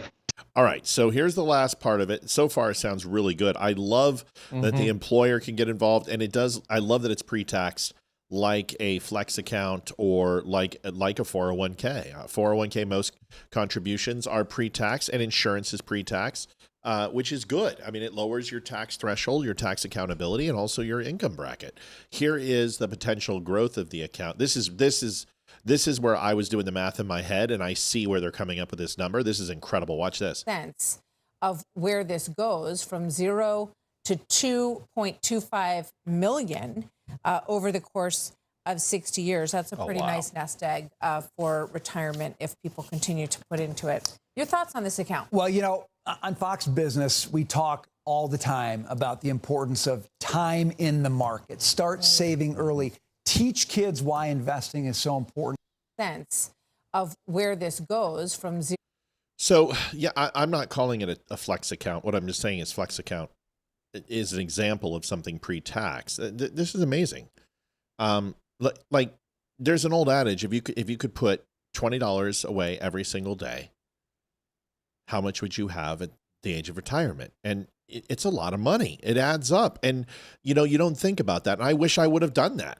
And I'm trying to encourage my kids to do it. But the whole thing is, what is $2.2 million going to be worth in 60 years? Not a lot, based upon where we're going. But it's something that's fairly passive. You know what I mean? It's kind of a set it and forget it. I think when you're 18 years old, you're going to decide, okay, I'm probably going to use a lot of that for college or whatever it would be. But here's the great thing is that once you're 18, you can reinvest that how you see fit. And whether it's rolling it over into a 401k or rolling over to, you're going to have options. But some people decide might not to keep the cash and roll it into a house, roll it into rental properties, maybe open up a small business with it. It doesn't matter. The point is it's going to stimulate the frickin' economy. Go ahead, Leeroy. So there's several things to unpack there. First of all, the addressing the question of why the population is dwindling. Every post-industrialized nation has had some level of population drop-off, just simply because most people, 50, 60 years ago, 100 years ago, farmers would have 10, 12 kids, right, in the hopes that half of them would live, and that was free labor on the farm. Fast forward to today and in an industrialized age, and what's happened is, now we have to move to a city in a 1 or 2 bedroom apartment, right, in order to make ends meet while I go work at the factory and your mother does something else, right? Not a lot of playtime involved, to have those kids, if you get what I'm saying. So there's something to be said there about sparking the ability to have more kids. If one of the biggest hurdles was in fact money, there's a really great book. It was called Empty Planet, and I want to say it was written by a guy named Bricker. He was a Canadian demographer, if I recall correctly, who speaks at length about this. And Matt hit it right on the head. One of the biggest hurdles is that financial question. Right? If it's too expensive to have them, you're just going to control that aspect of it if you're at all responsible. And so we have progressively seen this drop off. Now, you flip what Trump is doing, right? And I think it's brilliant, is instead of paying into Social Security on a monthly type basis, if you get to participate early enough in the system and let compounding interest do its thing, then what it does is it provides an early safety net, early enough that the government can't touch it, right? Because Social Security at one point had been rolled into the general funds for the government so they could borrow against it. That's wrong. But if this is in a trust and it's all on you, right? This is your $1,000 to make and grow and do what you can. That by the time you're 60, that could be a substantial amount, right? So it's an early enough safety net where they're not getting as much, right? But over time, you're getting a lot. And that might be enough of a trigger to alleviate some financial pressures from anybody who's on the fence about having kids. So this is a great way to spark that, to hopefully get more people in the sack, if you get what I'm saying. Yeah. I really do hope that most people would actually go the way of a Roth in lieu of a traditional 401k, just simply because of the tax benefits. Yeah. Yeah. So listen, I trusts aren't tax free, right? But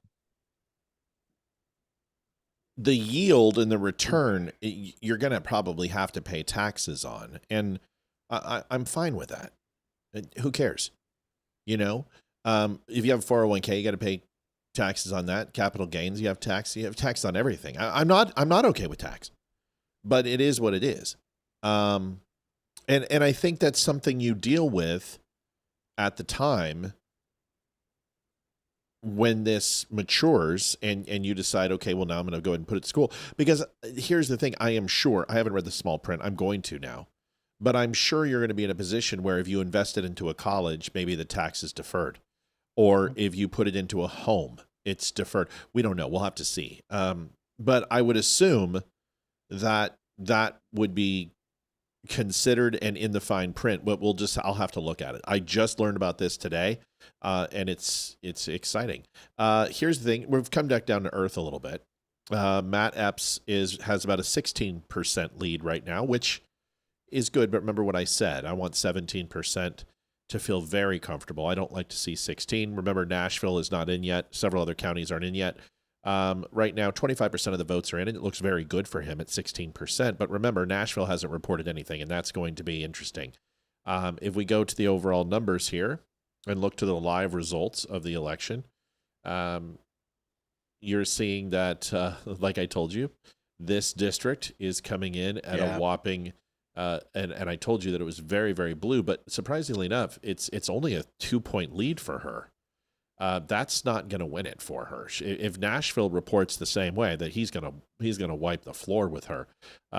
You also have Robertson County, which is going to go fairly similar to Montgomery, probably a little bit, maybe more for Ben. But Nashville area, the Davidson County, is going to be the big performer, and if he keeps it within that area, you should see a strong performance. But he's obviously overperforming, 62% here. At Dixon, Cheatham is 60%. These numbers aren't as high as I want them to be, but the count's still early. The 63 70s you're going to find in the southern parts of Tennessee are going to uphold and be even higher. The further away you get from blues, you're seeing these massive swaths going up to 80%. This should be a little bit more realistic around these blue areas. And you see matriculation, people living over in this area, but working over here. This is pretty consistent. But these western sides should be completely solid blood red. But these votes are strong, and she's really only going to have probably 2 or 3 counties where she's going to be competitive in, and this is a good sign up in Montgomery, is the fact that it's only a 3% swing. In fact, I think that actually outperforms Donald Trump, so that's a good sign. 16% with 25% in. I want to see Nashville. When Nashville comes in, this might come down to reality.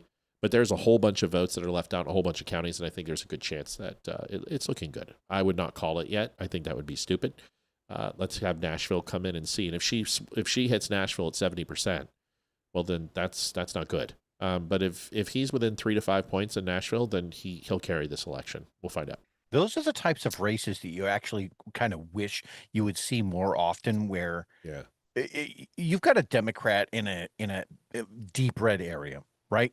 Yeah. So what is that Democrat going to say to steal votes from the Republican. Oh, we're going to give you more stuff. We're going to, bigger government. It's always the same. It's always the same key words too, right? It's we're going to fight for equity. We're going to fight for women's rights. We're going to fight for, but never anything with like substance. I guess they never really go into the specifics of their policies, which is always interesting to me. I just got invited by Navy Federal Credit for a VA loan. Too late. So already on it. It's maxed out. I wish the one thing that Donald Trump would do is to allow VA loans to be sublet. I think you're missing a big opportunity for veterans to get involved in owning multiple properties, where you could have your residential property, but then also have a rental. You should be able to, like, if you're not using the maximum of your VA loan, then you should be able to use that money for like a $90,000 property that you want to use as a rental or a fixer up or two for retirement purposes. I wish the VA would do that. But I mean, I'm just saying, I mean, I like my VA loan. I got no problem with it. So that's where we're at with the races. Speaking of the economy, and folks, we're at 7140. I'm going to put up the clock now because we really need to hit goal. I think this officially is the lowest we've ever been this late with Leeroy on. So I've got the faith, but it's just a little. Help me out, folks. You're going to save my job. It's wavering. Yeah, seriously, it's not. It's turning to Amy 2.0. So I'm kidding. Here is poor. I haven't Amy. seen her in so long. Dude, I know when you guys split doing the shows together, it's so hard, but we got to get you back out here again, or maybe we can come up there or something. I don't know. Yeah. Gas prices hit 2-year low. They fall below $3 per gallon. What's happened? Gas prices have dropped to their lowest levels in over 4 years, averaging $2.95, according to Gas Buddy. Data as of December 1st, 2025, with declines reported nationwide in Ohio, Michigan, Oklahoma, and Texas. 37 states are reporting that it's under $3 a gallon for the first time since. And my guess is that they're all in the center of the country. No, well, yeah, I mean the left coast are sucking it up. The dropping across $1.99. $2.95 a gallon, 5.4 cent decrease compared to last year. Slightly higher national average of $3 per gallon as of December 1st, representing a 7-cent decline from the previous week. So a lot of people are like, "Oh my god, I can't believe it!" I can't believe this is happening. But places like New Mexico, which is blue, that actually is showing massive decreases. So not just red areas, but predominantly red states. An all-time high of $14,000 per day. Domestic crude oil production is massive. So, people keep saying, well, the president doesn't control gas prices. Yeah, it's a very naive statement. It's a very stupid statement. It's a statement, of course he doesn't control. He's not a part of the EPA. He's not a part of any type of oil standards or economic, a predictive forecast like the U.S. Energy or Information Board or anyone else. He's not a part of AAA. He's not the USIA. It's not his job. Sure. But what he does is appoint people to those administrations. He also deregulates. He also opens up leases. He also gets pipe productivity. He also bought oil and replenished our oil reserve in the United States. And he has America's restored faith across the country and across the world that the United States is a power and we are going to be an economic power for some time in the future. This creates world stability and it has made an impact on the prices. They just don't go down willy-nilly. Last thing is that if he can get this down to $2.25, $2.50 nationally, which is going to be hard, but if he can do that, you will see food prices go down. You will see costs go down, shipping, transportation. All of these things are energy-based, whether it's meat production or corn or fossil fuels or food. It doesn't matter. It's all based on energy. And this has been his plan all along, is to get it down, and he's doing it. It's $2.95. He gets it down by $2.75. You're going to start seeing some major reduction and costs going down. And that is going to be his contract with these manufacturers and producers so they can pass the savings on to the consumers. This is what he wants to do. This is why he's giving these tax breaks to the billionaires. And even though you all think, oh, he's giving tax breaks to the billionaires, you do that. I got it. You do that so these companies pass it along when they get energy savings or their leases are up or they get deregulation and they can do more business. You do this for this reason. 2625 from Patricia Good. Thank you, Patricia. We love you. Leeroy, what do you think about this? I think that you're absolutely right, that the president himself does not control the gas prices or oil prices. But what he does help contribute to is the environment for which they operate in. And when Matt is talking about regulation, when Matt is talking about the other factors, so not necessarily direct access to market prices, but what he does is he sets the stage, right? Through policy, he helps contribute to what those gas prices are going to look like. If he can make it easier for an oil company to conduct business and to get that product back out the door, to open up lands for new drilling, to help bring down some of those regulations, then guess what? The prices are going to go down, and that affects everything. Everything that happens within an economy is all hinged on the price of energy, and that is everything from food, textiles, cars, roads, everything. All hinges on the price of energy. And by him helping setting that stage, that really sets up the rest of the United States for prosper. We're in a really great position. Yeah. You know what else is great for the economy? War. So let's nuke Venezuela. I was like, I thought you didn't support war. I don't support war. But anything that can eradicate communism from the United States effect overall and the global position, I'm down for. White House Admiral ordered follow-up of strike on the drug boat attack was lawful. I just want you guys to understand something. Can you imagine the first bombing of Baghdad? They said, folks, that fuel depot, the ammo depot, we didn't hit it. Was anyone hurt? Yes. Damn it, we can't hit it again. We have to send in a chopper and rescue those people who are at the fuel depot, risk our Blackhawks, send in a rescue crew, get them out, give them hospice care, and then we can strike it again. These are not the rules of engagement.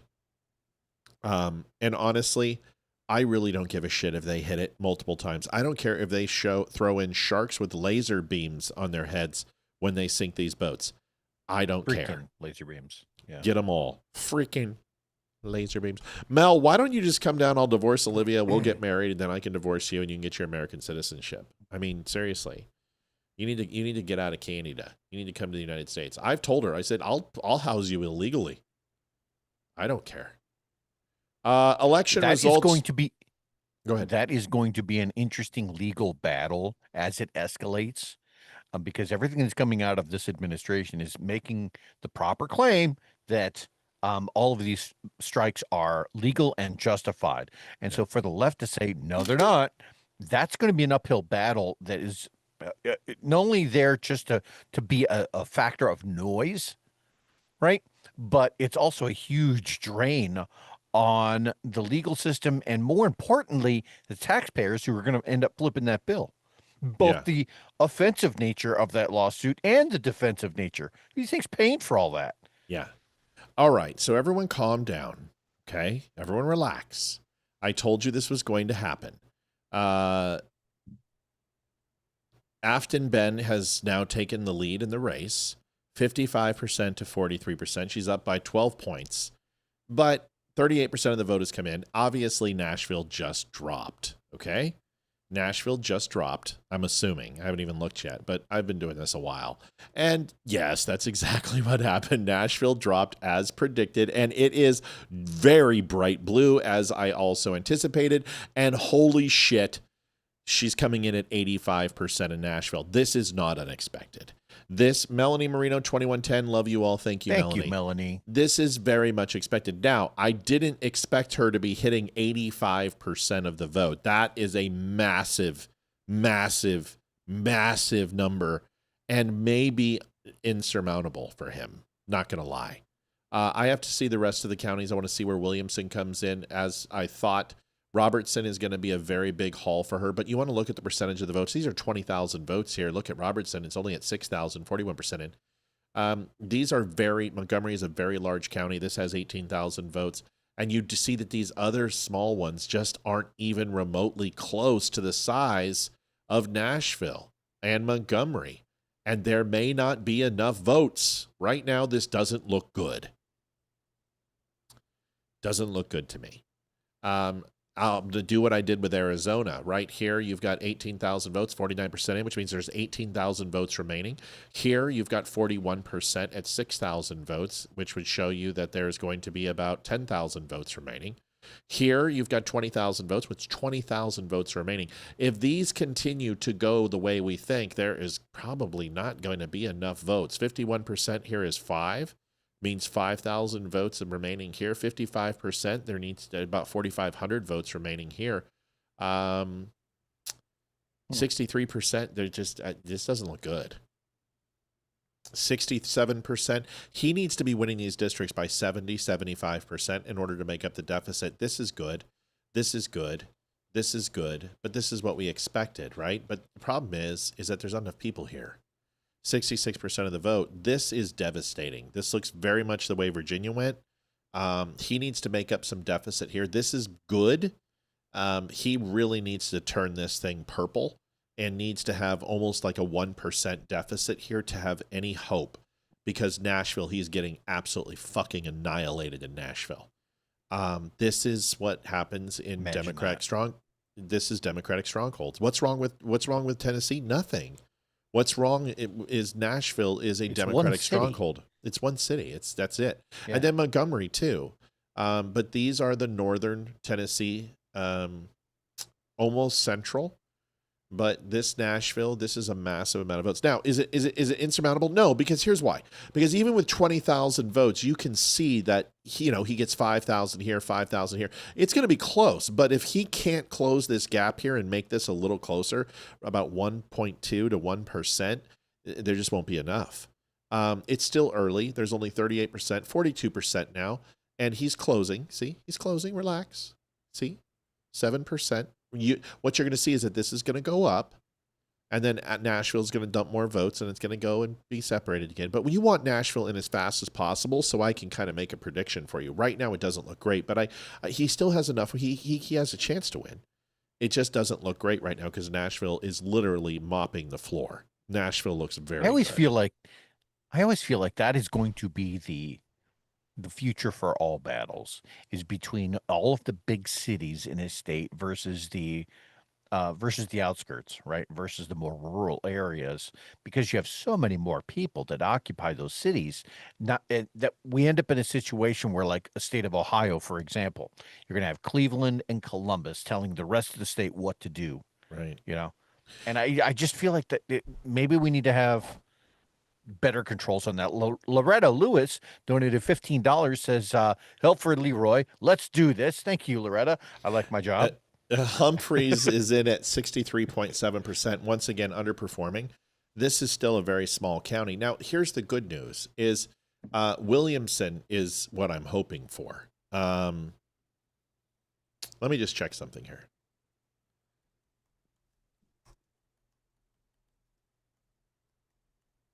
God, look at how many of those counties are red. I know. It doesn't matter. Ugh, Land doesn't vote. That's what they say. Here's the good news, folks. This is probably the best news of the night. Williamson County, it has 272,000 people. It has 272,000 people in it. Now, we have to assume that, 30% of those people will vote. It is a very Republican county, if I remember correctly. So this is going to be the saving grace, is this puppy right here. This has no votes for him. This is one of the largest counties. Nashville is obviously bigger, but the voter turnout here is not fantastic, to be honest with you. Nashville population, right now you're showing 20,000 votes. Nashville population is much larger than that. So let's check. So Nashville population. And that is not Nashville County. That's just where Nashville is. It's Davidson. I thought I had that at some point. We had it when we did Trump's election. Because Davidson was the only thing that wasn't in yet. It was like 7% left. And I was telling everybody, I'm like, it's going. So 729,000 people in Nashville. So if 20,000 votes at 729, you're basically getting, if my math is correctly, about a 7,000 vote per. So you're probably looking at Williamson,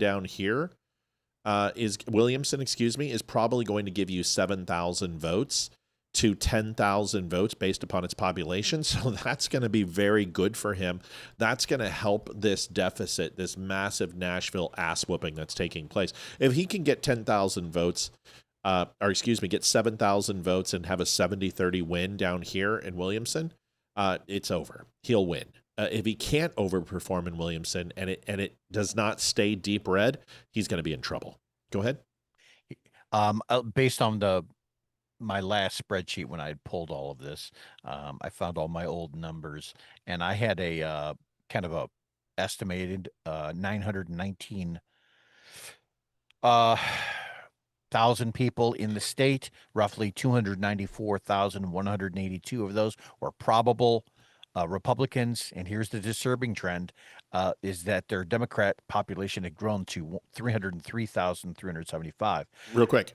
Happy Face Paints donated $10 from That's Mrs. 2U304.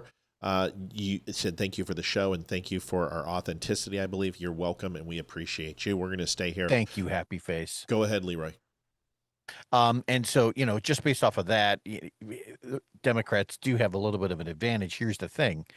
It's a matter of how many people come out and vote. And in order to energize a population like that, there has to be some strong sales tactics from your politicians. Now, the other factors that I kind of included in on that is that they have 9 House seats. They're ranked number 10 in terms of gun violence in the U.S., so they're kind of down on that. 22nd in terms of abortion, and at unemployment, they're number 8. So there's some talking points for a Democrat if they really wanted to hone in on those points. But yeah, well, I don't know, man. 50% of the vote is in for Nashville. Like I said, at 20,000 votes, you can anticipate another 20,000 votes coming through here. And right now, 85% going for her. So 8,500 votes would be on her total. Now, the good news, like I said, is 10,000 votes are down here in Williamson. If it turns out, it looks like these counties are coming in a little soft, to be honest with you. I am hoping that we start seeing results like this. This is a little low, actually, 62%. I want 70%. 51% of it is in, but these are not large numbers from these counties. I went through this earlier. Now, here's what I like to see is down here south, 75% of the vote is in, 82% going to him. The more he does these 70% wins like we're seeing in these southern areas and western areas, that's good. That means she has to continue this 85. I have a feeling that what you're going to see in this is that a lot of these blue counties are all Nashville around here. These are these blue areas. They've all are in. Their voting systems are more advanced. They don't need to hand count. So they came and they put a lot of these. These are a lot mail-in ballots. The day of counting, I think Nashville is going to count after. So I don't think she's going to run with 85% in Nashville. That is, if she does, then they need to look into election fraud, because sweeping an entire city by 85% on an election of this magnitude is really suspect to me. It really is suspect to me. That's a massive turnout. And I can't imagine that continues to be. Now, could she win it by 72? Yes. And that is what I would anticipate. And if she does, this election is going to go his way. Right now, he is closing ground. It's 6%. It was just 7.3. And this will continue. Right now, it's very, very close. 4,000 votes separate the two of them. Nashville is still in at 50%. We can expect another hand count drop soon. This is not tightening like I want. I want Montgomery to tighten, but there hasn't been another drop. This looks good in Robertson, 66.5. The higher this goes, the better. We want a 70% swing here. 41% in, still time. Looks very good, 62%. I wanted a little bit higher. This is perfect. This is what I want to see. I want to see this, 70%, 63. So that's where we're at currently. It doesn't look horrible. It doesn't look great. It is what it is, and it's slowly coming in, and we'll have the rest coming to you shortly. If you folks have not had a chance to donate, we are, oh God almighty, we're $160 short, and that's the Grand Canyon. We're going to need to close that gap. Here is a video that I wanted you to see that this goes, I knew this was going to frustrate you when you see this, so I wanted to show it to you. This is one that's been going around quite a bit. This was during the COVID times. And this is the COVID days. Yeah, this is a pretty interesting video. I just like I think a lot of people think this way, and this kind of scares me. Watch this. And what about politics? I don't give a shit. You don't find it a great I really don't care about politics. Of some people material? do. I don't. I think the system is. Chucky. Thank you, Chuck Peterson. Thanks for another great show. Donate if you can, pretty please. Chuck Peterson with a huge swath just came in here. Thank you so much, Chuck. Whipped the reaping rod, and just took down a giant swath of hay. Thank you so much, Chucky. We appreciate you. Somebody said, what's the percentage of third party? Don't worry, a third party is less than 1% right now. I think there's 3 extra candidates, and they have like 1.5% of the vote. It's negligible. Probably get more in independence. Yeah, if at all. Tennessee's pretty consistent. They're either red or you're blue. Corrupt. Every time I'm walking on the street, somebody's like, hey, vote for so-and-so. I'm like, it's all corrupt. Anarchy is the only way we're going to change anything. Violence. Kill a politician. Anarchy. That's the only way you can change shit. What? Yeah. I mean, obviously you're joking. No.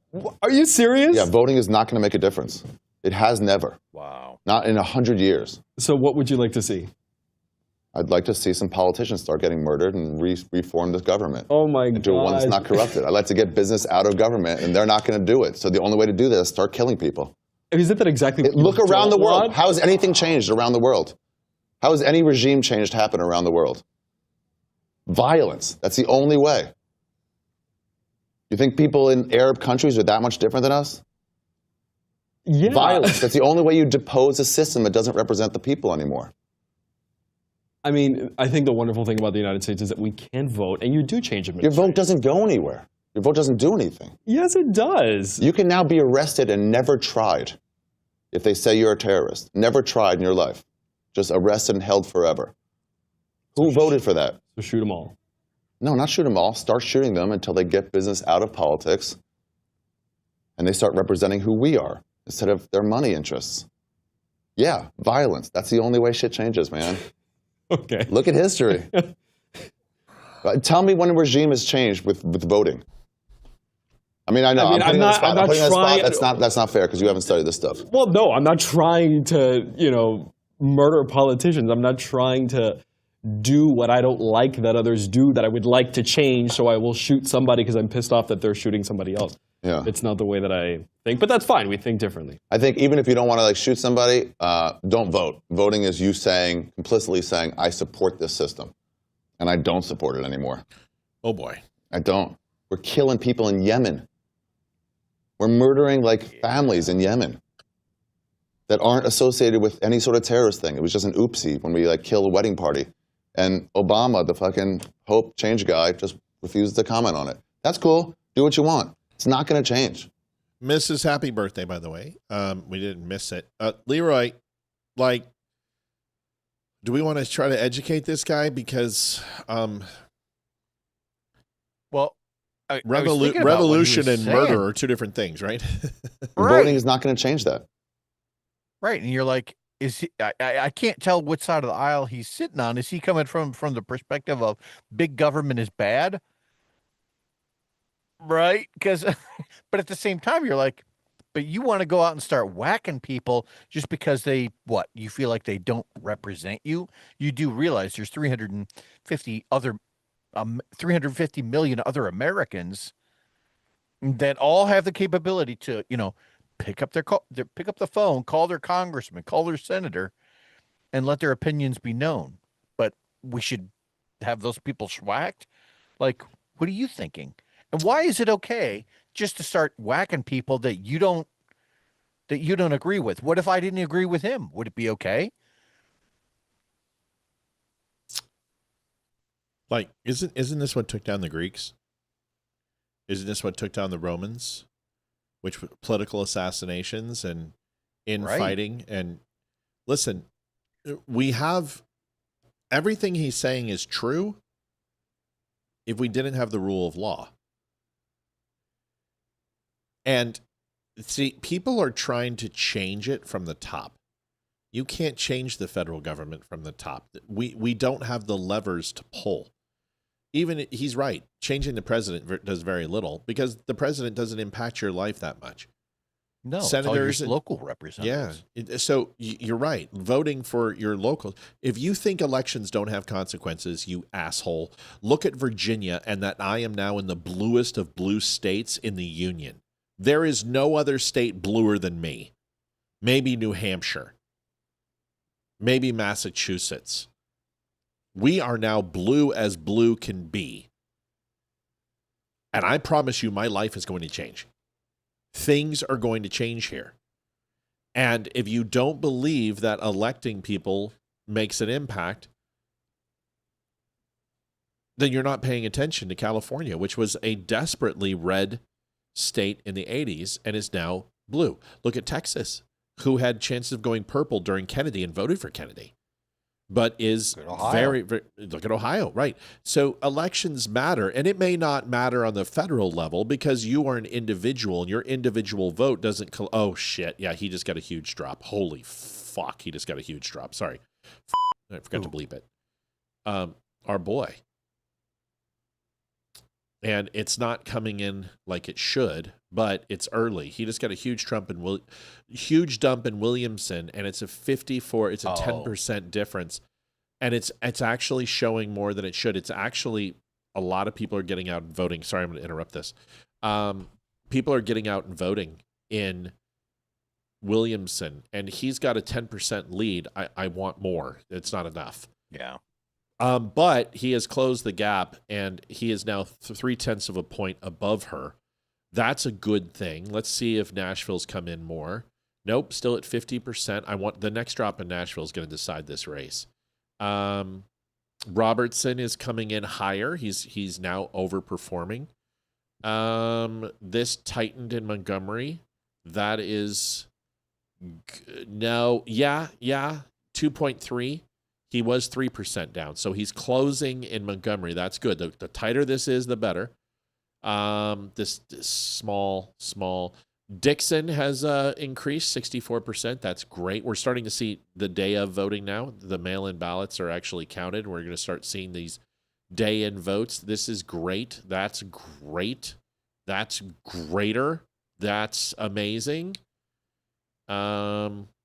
I want to see him get this up to 70% here in Stewart. Right now, this and this are the two deciding factors. This needs to separate. Yeah. This is too close. He just increased a little bit more. Now he's at 10.3%. You need 60% here to win this race. Me doing the math in my head. This next drop in Nashville is going to be critical. If this next drop in Nashville stays at 84-15, this might be over. If it can get to about a 70-30 split or even a 68-32 split, that is very good for him. You need to see this tighten, and you need to see this just literally 15 points need to go in his column. Good to see Robertson coming in a little bit. Cheatham is actually in now. Cheatham wasn't in before, and that's at 60. That's actually not too bad. That leaves me some hope at a 60-38 split that the independents are polling a little bit, 1%, 2% away. But it leads me to believe that this could soften. You don't win a county right next to it at a 60-40 split. An 85-15 split in Nashville is a pretty unbelievable number. It's not following the rest of the state at all. It shouldn't, but this is a big number. You don't win 85% of a county. I don't care how blue it is. Quick commentary about all this, because literally from the last video that we were watching with the guy saying that your votes don't count, and here we are watching people's votes go into columns where they count. So just to go back, rewind 5 minutes, I'm thinking about what that guy was saying, and now I just realized he didn't know what he's talking about, which is he feels some level of frustration. Sure. Right? And so when people are frustrated and they don't have the proper vocabulary and thought process to articulate their position, they often just resort to, kill them. Yeah, but see, the thing is here's where I'm at. If I was in that interview with him, I'd say, okay, when are you going to do it? Yeah. Well, I don't see you Step up, yourself, right? Step up, buddy. Right. When are you going to, when are you going to make the plunge? No, they want everyone else to do the violence that way because they're not good with confined spaces. That's right. So that's the typical bullshit. So how do you know someone's full of shit? Because their convictions don't match their mouths. Their actions don't. So this is the problem with communism. We need you to give, as long as we don't have to. So it's the same thing. You know, anarchy. You want anarchy. Okay, so you're okay with people rioting and looting in your house and raping and killing? No, I'm not okay with that. But, well, it's okay for everyone else, just not you. Right. Tommy says, I bet that's all the early votes in Nashville. No, they don't do that anymore. They tried that, and it's called 2020, and America doesn't like to see that.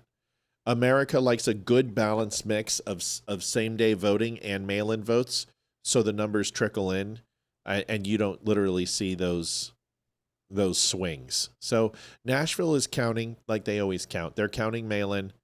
They're counting day of.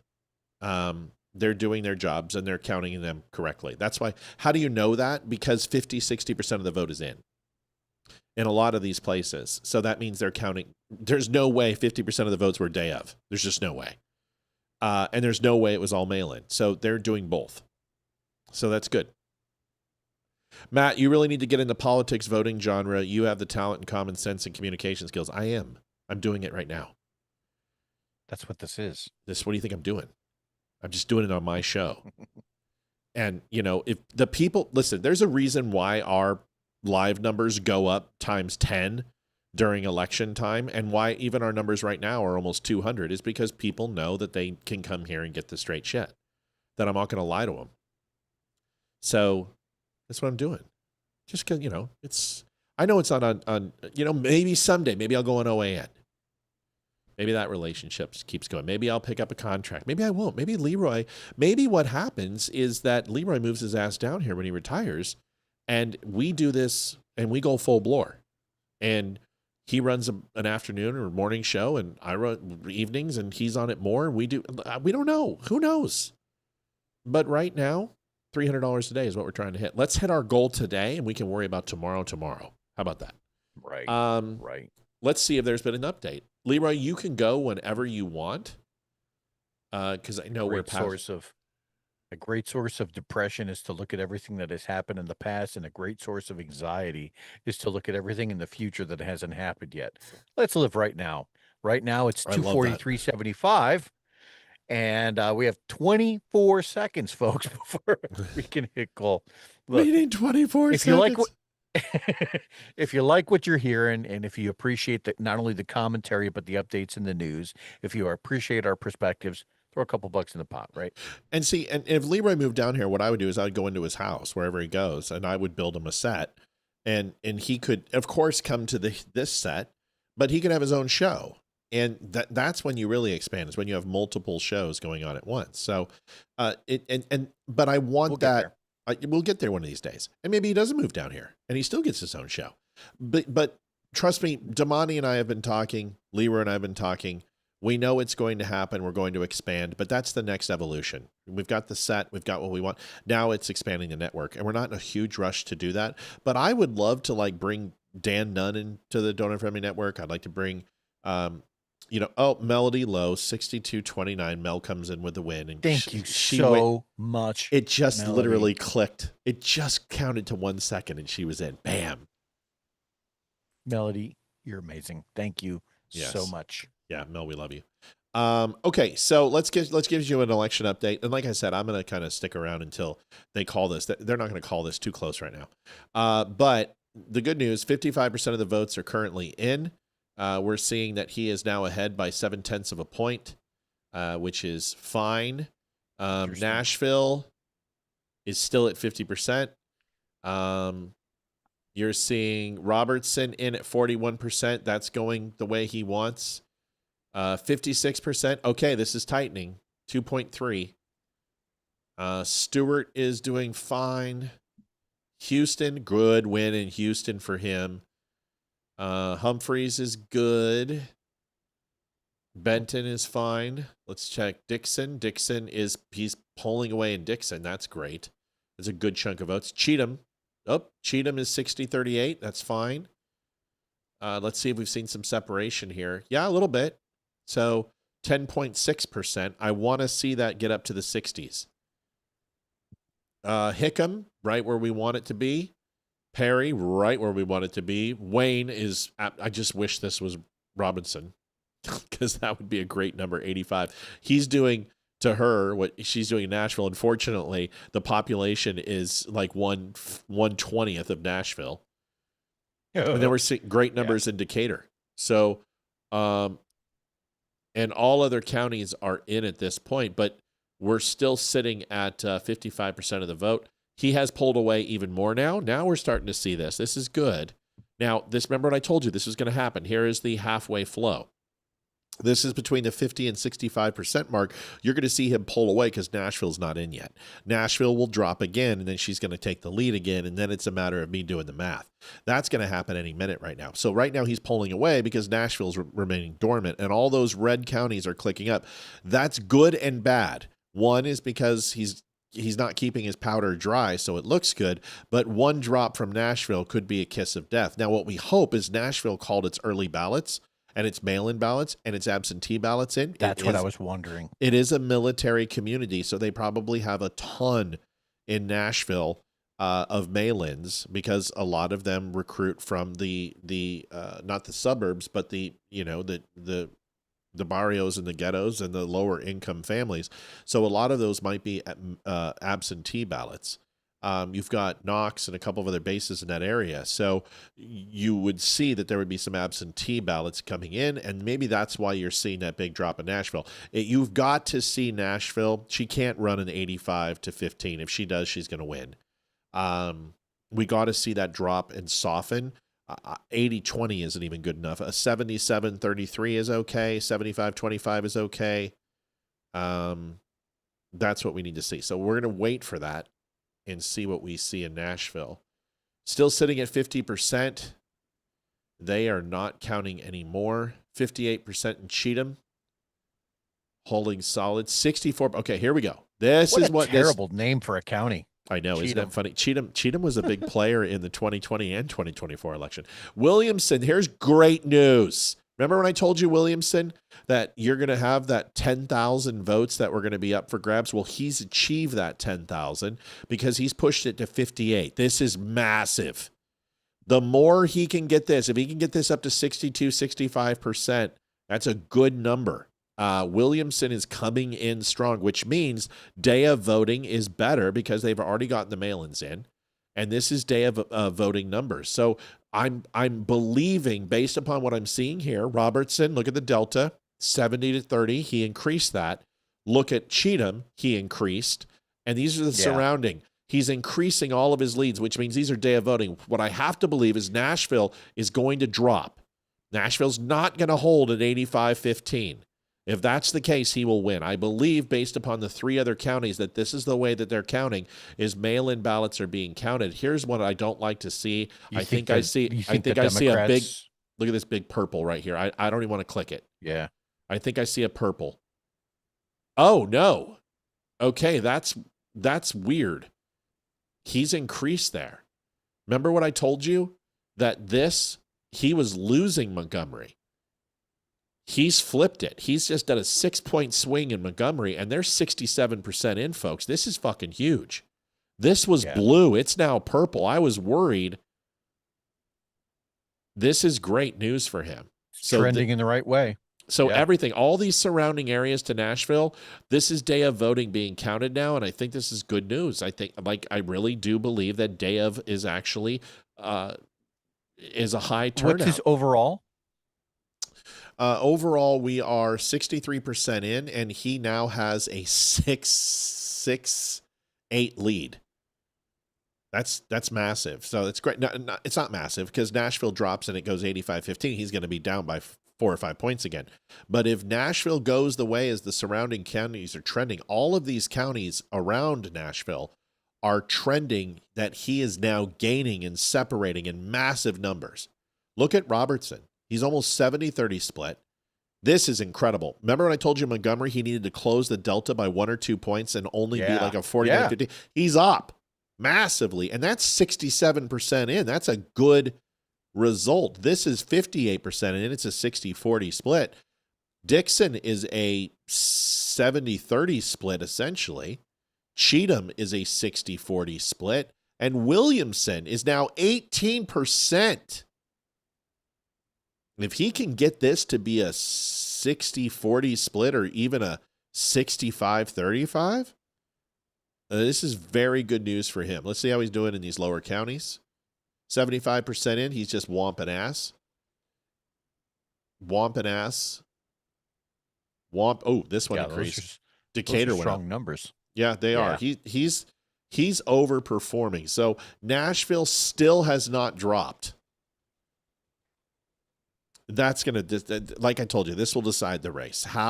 If this stays at 85-15, it's not going to be a good thing. Because when those votes drop, right now, let me show you why. You got 20,000 votes in. She's got 17,000, which means that there's another 20,000 votes out there.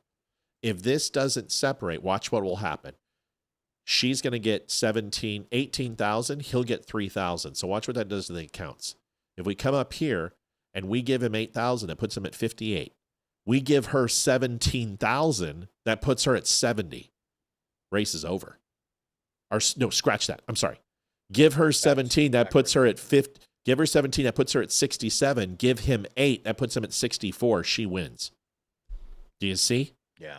So it's still close, but yeah. It's not close. It's 6% when Nashville's you know in. I mean? Like I know it would be close, brother. It would be close if the other districts had enough people in it. But this is very reminiscent of Arizona, when Phoenix would come in and you would be relying on Cherokee County and Appalachian County, which have like 2,000 people in it. And you're going against, 274,000 votes. And Kari Lake's like, we have votes out there. And Charlie Kirk's like, we can do it. I'm like, no, you can't. There's no possible way.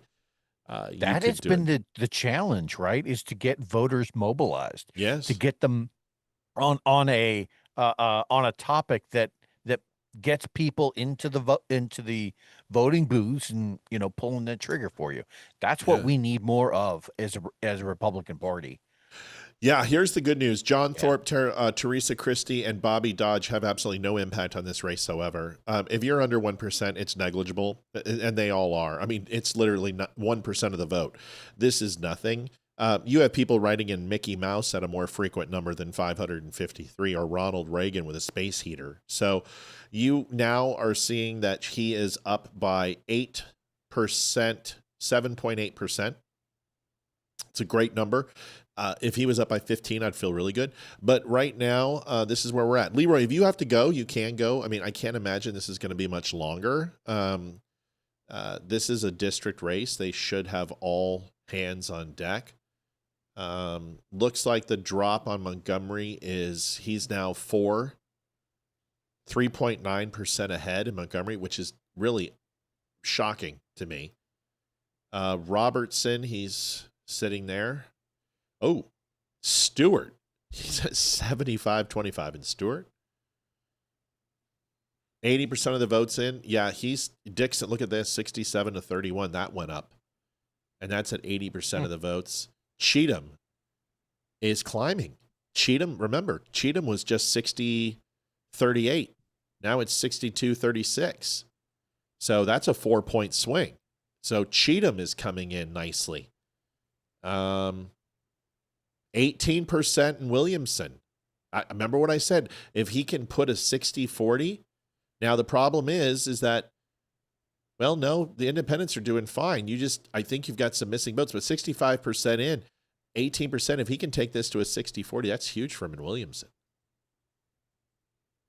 What do you think, Leeroy?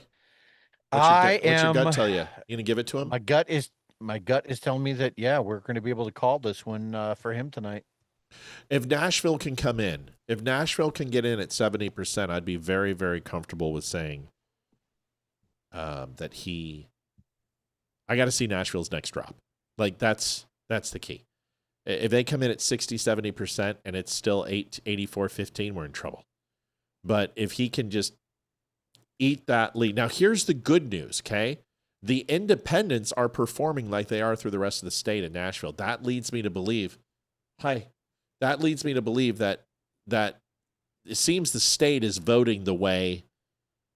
Do you understand what I'm saying? Like these should be below average, but these are about a 1%, about a 0.5%. So it seems like some independents are breaking with her, but not enough to make this big number. This looks like a massive beforehand mail-in ballot count, and the day of count hasn't dropped yet. And as soon as that drops, if he gets that anywhere around 70-30, 65-35, it's his. Yeah. It's his. There's just no way. I'll tell you, man, that's the biggest thing that bothers me with independents, right? Is I always feel like that's a group of people who are on the fence about something. Like they don't want to commit necessarily one way or the other. And there's nothing wrong with that. Paul Rivera donated $20, says, great Thanks, show Paul. as always. Thank you, Paul. I always feel like the independents are they're like the fair weather fans from the Browns or something along those lines. And if you can't really make up your mind on certain things that the rest of the population has kind of committed to, when you start talking about forming policies based on government regulation or social welfare, lower taxes, pro 2A, things like that, like pick one of those things, expand on it, create your position, defend it, and then come to a decision on which side you're going to go on. Because this kind of thing with the independents always scares me. Always has. Because I don't know what you want. Well, what baffles me is where's Fox on this? Why aren't they covering this? Why am I the only person covering this? You know what I mean? James says Nashville hasn't reported. No, Nashville's reported. They only have 50% of the vote in, which once again leads me to believe that a lot of that's mail-in. See, she just got a drop. 71% of the votes have been counted. It's 47 to 51. So he's up by 6 points. She got a drop just now. Let me find out where it was at. It was Nashville. Oh shit. He closed a little bit, but not enough. Look. So 82% to 17.4, 64% in. Oh, folks. Making your pit sweat, aren't they? Yeah, this is a tight one. This is really going to be. Oh, holy shit. This is going red. Look at this. It's out of purple and it's there. I mean, it's trending 76%, but still not enough, man. Look at that. It's only 1,000 votes. This will be called by tonight. I don't understand it with people in Tennessee, man. Like, it's Nashville. Why would you think that the government is there to help you? Yeah, I don't know. But this is good. I mean, you can see it's these little things. Decatur's 99%. He almost took that by 80%. You take a look at he's taking. I have to imagine the farther away you get from those deep blue areas, then it's just the more red it is. But unfortunately, those are the thinner populations as well. That is correct. So 73% of the vote is now in, and now he's at 6%. So he's holding. So something just happened. Hold on. What came in? Let's find out. It wasn't Nashville. Robertson is holding. It's this Montgomery dude. Like the fact that that's red, soft red. Look at Stewart, 74%. That's almost in. What? Oh, okay. Houston came in. He completely decisively won that. Dixon, he had a huge push in Dixon. Hickman's increasing. So all these final votes are coming in. These are day of. Oh, Wayne also came in. Look at that, 84% to 14%, almost finalized. So and then Decatur came in almost 80-20. So he gained some votes there. The problem is a lot of these red districts are almost all the way in except for Humphreys. Humphreys is good. Benton came in. It's going to be close. 76% of the vote here. It's going to be close. It's going to be super. Oh, I'm not liking these numbers. I don't like that all these are in. Now, this is a good sign. This is 65% of the vote in, and he's winning. That Nashville scares the shit out of me, Leeroy. Like I'm not feeling good. I said it. Remember what I said? I said if Nashville is sitting, I just got done 2 months ago telling Barry Morgenstein he should move down there. Yeah, no, you did. But remember what I said? 82% to 17. I said if he can't close that, get that to 78, 75, 25, it's going to be hard for him to win. All right, I need to have myself a little toot. Dude, take your time. I mean, like I said, you got to go. You got to go. Just tell me when. I mean, I got my Avs game coming up, and I want to go watch that for sure. 18-1-6. Ridiculous.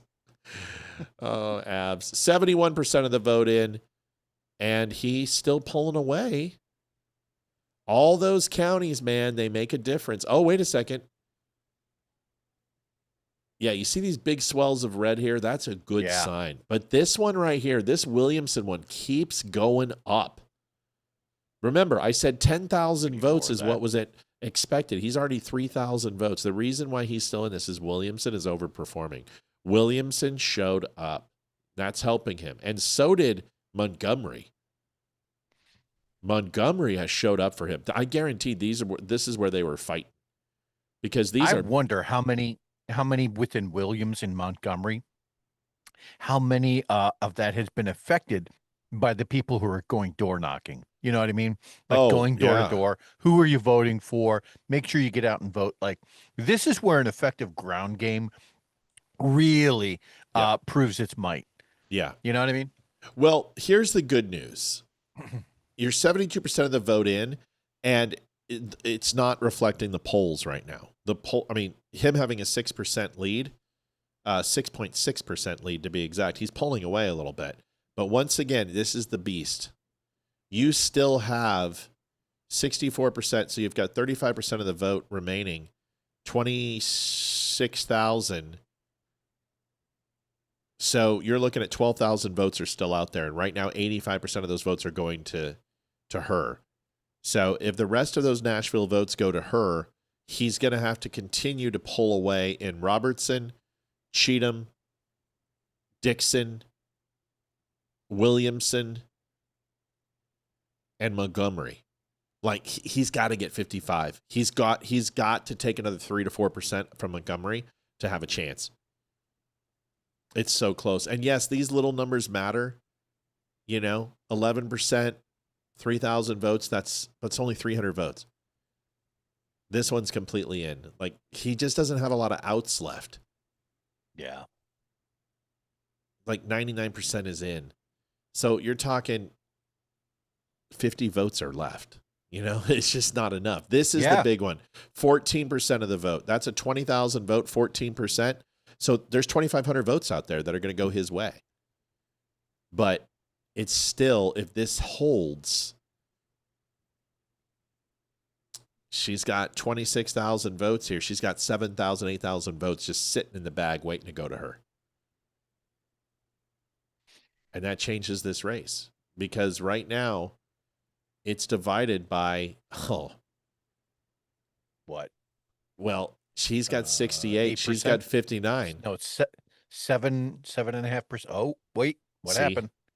Now it's 8%. So he just got a drop. Let's go find out where it went. Robertson is coming in at 65%. He got a little here. She's pulling away. Williamson he's almost ready to hit that 60-40.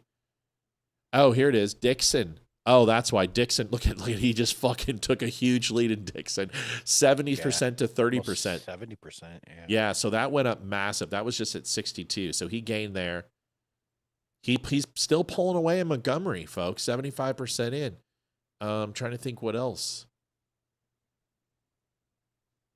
76. There's votes here, and he's pulling away in Williamson. This is great. He needs to keep doing this, and then this one. So, yeah, so he's sitting at 75% in. He's now 11,000 votes up. That's good. That's good. The higher he can get those votes in, the better. It's nail-biting for sure. Folks, go ahead. We keep talking about, folks, we're at 326.04, and we're covering the Tennessee election. This is pretty close and a little bit stressful. Not going to lie. My pits are sweating. And if you, we love to overdrive. So we're in overtime right now. Overtime means that we're a 2-hour show. So anything, James says game over. No, honestly, not yet. No. I want to see the next drop. This next drop should put us at 78% in Nashville. This is going to tell the cards. But there's enough votes out there for him to win this. If he continues, it's just like these little 5% votes, man. Yeah. This is once you get to above 80% votes in, I would think that would be a more secure time to, then you can start kind of exhaling a little bit. Yeah, this, once again, he keeps pulling away. 74% in, and look, he's now at 4.2% in Montgomery. This is good news. Like I said, remember 55 to 45 is what I wanted to see. That's getting closer to that. This, I want him to hit that 70%. But the other candidates are eating into him. These independents are actually eating him. They're moving it up. It's over 1% now. So, yeah, we're gonna wait. It doesn't sound like it's a lot, does it? 1%, but it is. When you start talking about some counties where a couple of hundred votes is the difference, now you're thinking, oh, that 1%, that's huge. Let me see if I can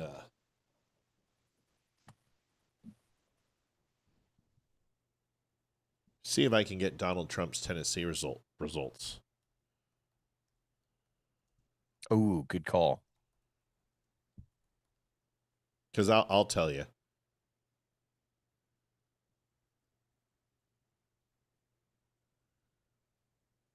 Oh. That's what I was afraid of. Let me pull this up here. I actually want to see the breakdown by county.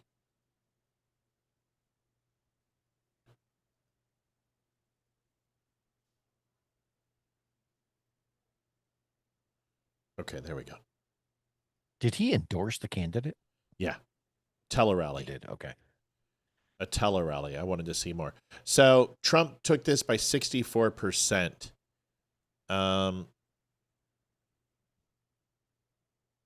Montgomery County, yeah, see, he's okay. Robertson, 75% to Trump. Davidson County, 62 to 35. So Trump's overperforming. Cheatham, 72 to 60. Yeah, this is going to be tight. Yeah, they're not turning out. Now they are. The lower counties are. But the vote, look at that, 16. A presidential election's always going to be more, right? You guys you can't read into that too much. But look at Williamson, 65. Remember I told you, I said 65% to 35% is what I wanted. It's not there. So, but remember, presidential election's always going to turn out more. So it's not fair to do that. 75% of the votes are in. He's holding at 8%. Nashville have a drop. Nashville has not had a drop. 64% still. We're waiting for that drop. Cheatham is 80% in.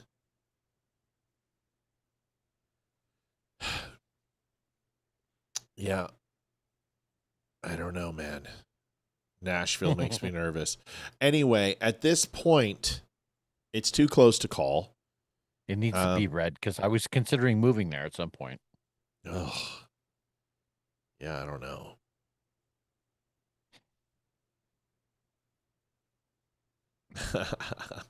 See what's funny? Noel says, I just want to say how much I love the way you guys try to be Charlie Kirk. It's interesting. I'm not particularly religious. Charlie didn't serve in the military. I saw Charlie wear a hat just a few times. Didn't have any tattoos. And he was wrong pretty much on every single election he predicted. So I think I don't understand the comment. I don't understand and I'm much better looking than Charlie was. So I'm not Charlie sure. never, kicked one back on camera either. So no, he didn't. And so I'm not sure what we're talking about. But nice try. Either. Yeah, why don't you make an assassination joke, see if it'll stick. You could do that. Oh, that's gross.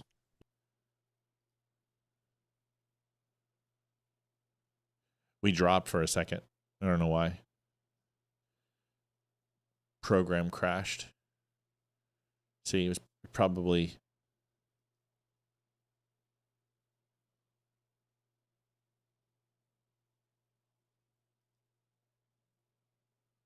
Hey, Liv. Trying to get back on here. Looks like we got enough on. It's just cameras are acting weird.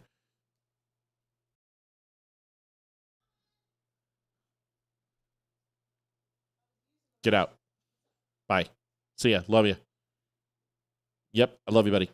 See ya, pal. Bye. Liv, I need the thing unplugged. The black box down there. Remember how you did it last time?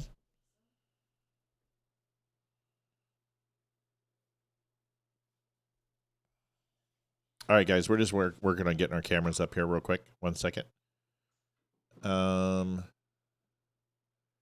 Yeah, so program crashed. And we're waiting to get this back up. Is the game still on? How's the score? Ugh. Okay, got some good news for you guys. Nashville just came in, and it's really good news. I got some really good news. As soon as Olivia can get this camera up. Honey, look at me. Baby, this is so easy. And you have to listen to me. Look at me.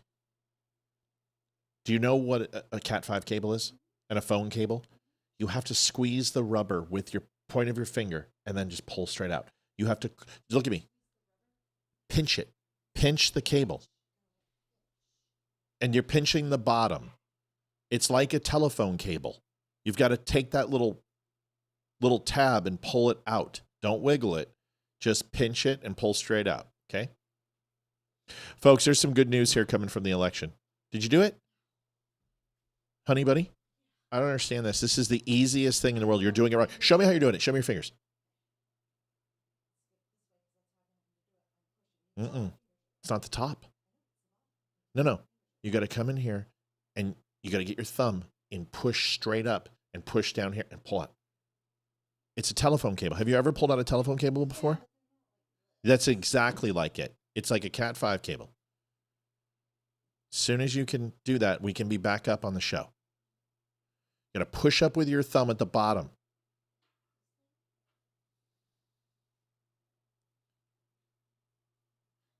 Oh my God. This is so crazy. Guys, just hold on. I don't understand how you're doing this. I'm going to show you one more time. One more time, Liv.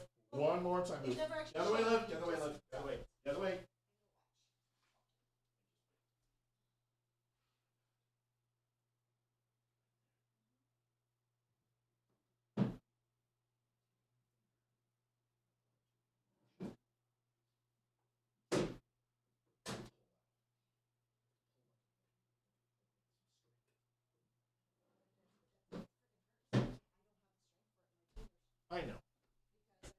I know. It's fun. It's probably your wrist. It's probably your wrist, I would assume. It's okay. We got it. We're fixed. And we're back up and we got a whole bunch of people on. All right. Livy doesn't know how to unplug the power on the switchboard. All right, 63 on Facebook, 28 on YouTube. We dropped on Twitter. All right, folks, we're in overtime. If you have an ability, please help. We just dropped most of our channels. I'm going to give you another update here. There's some very good news. Is Nashville came in. He's ahead by 4%, and Nashville is almost completely in. Nashville has 91% of its votes in, and he closed the gap. Do you see that? It's not at 85% anymore. It's 80.5 to 18.8. That is good news. Looks like 90% came in. He is showing that he's over 60%. It looks like the other candidates are going to help him here. But he's over 60% in Williamson. That's great news. 81% here, and he is pulling away in Robertson. And he's holding that lead. This is important. This is great news, 91%. She probably has 37%, 10%, another 3,000 votes here. It's not enough to close the gap. As long as he continues to overperform here in Dixon, in Williamson, that's good. This is going to be the saving grace. Only 81% here, and it looks like there is 20% of the votes, so there's like 2,000 votes left for him here. It looks like as long as he can continue this margin, he's got it. 76%. Yeah, that's good. There's 25% of the votes left down here, and he's crushing. 99% in there, no help there. A little bit of help there, not much. 99%, 76%. This is good in Humphreys. All these are coming in. 63%. This is good news. I think he's got it. Yeah, this is good too. Look at this. 90%. This is huge for him. 10% votes remaining. So you're looking at 25,000 votes, 2,500. It's his. He's got it. He's got it. Unless she comes back and gets this at 85%, it's his. I know we lost Rumble. It's not my fault. If you guys haven't had a chance and you haven't had a chance to donate, please do. I'm staying overtime for you tonight so I can give you this selection. And we lost most of our channels, unfortunately, because we had an error.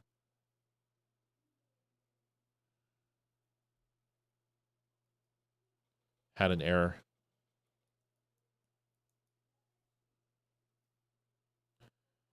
$40,000 votes out of 700,000 people. Unbelievable. I know.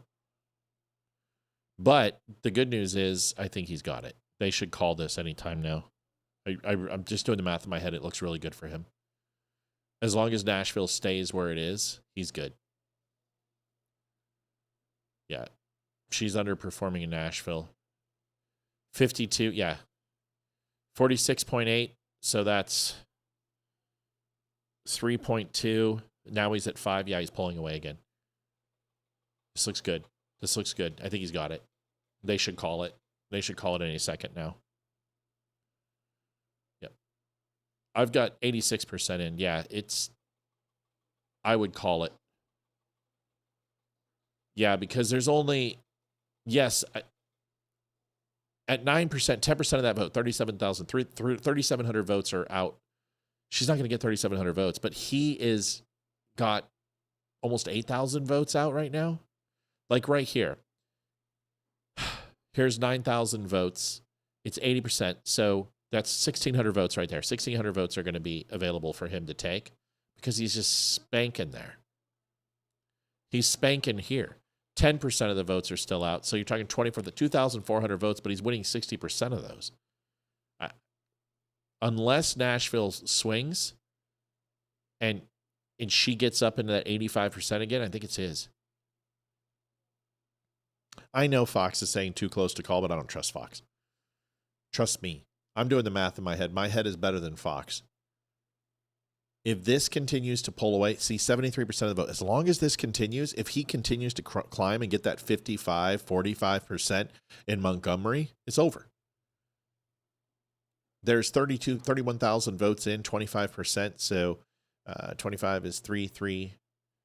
is 6.5 is 7.5 thousand votes. She would wind up getting, he's winning by 5%. So out of that 7,500 votes, he's going to get like 6,000. Excuse me. He's going to get like 3,700. She's going to get 3,500. So there's 200 votes there. That's not going to save her. It's Nashville. But 91% of Nashville's in and he's trending, which means it's day of votes. I think he's got it. This is still it's way too close. Like this, he should be winning by more than this. This means Republicans did not show up. And are the Avalanche losing? Come on, people. Let's overdrive. I'm missing my hockey game.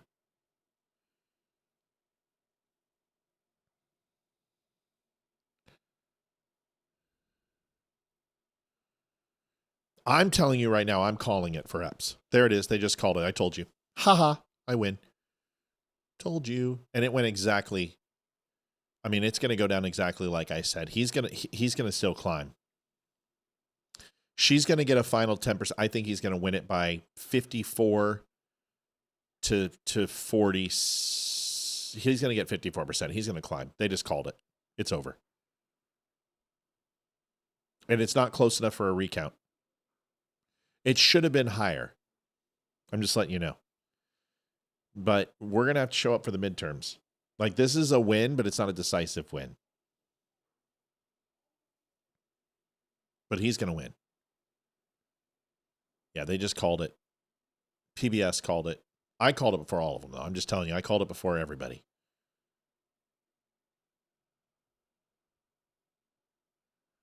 All right, Nashville is still 91%. Yeah, honestly, the counties that did not show up for Trump showed up for him. And the counties that showed up for Trump showed up for him too. Williamson is huge. Look at that. That one is going to be, it's going to be Williamson that are going to decide it, and Montgomery. The fact that Montgomery overproduced, and Robertson showed up too for him. All the areas around Nashville, they overperform for him.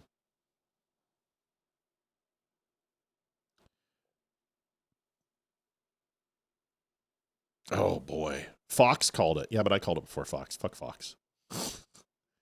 Fox called it too, finally. I told you, they should have called it 20 minutes ago, but it's good. It's good. 91%. Good. All right. Folks, I'm going to go because we're not overdriving. I'm going to go watch my hockey game. Glad we could do that for you. James, this is what we do on election night. Is this your first election night? You weren't here for Trump? Oh, man, we crushed that too. Election nights are fun here, but we did this with 50 states. And can you imagine? You're going to love the primaries because it's going to be insane. Like, I live for this. This is like my Super Bowl. I love this shit. This is easy. This is good. We'll take it. It's not what I wanted. I wanted a 10%, 12% ass whipping. I think in the end, he's probably going to be 54. She's going to drop some more. He'll get 54% of the vote. That's fine. That's fine. Yeah, I called it before Fox. I called it for everybody.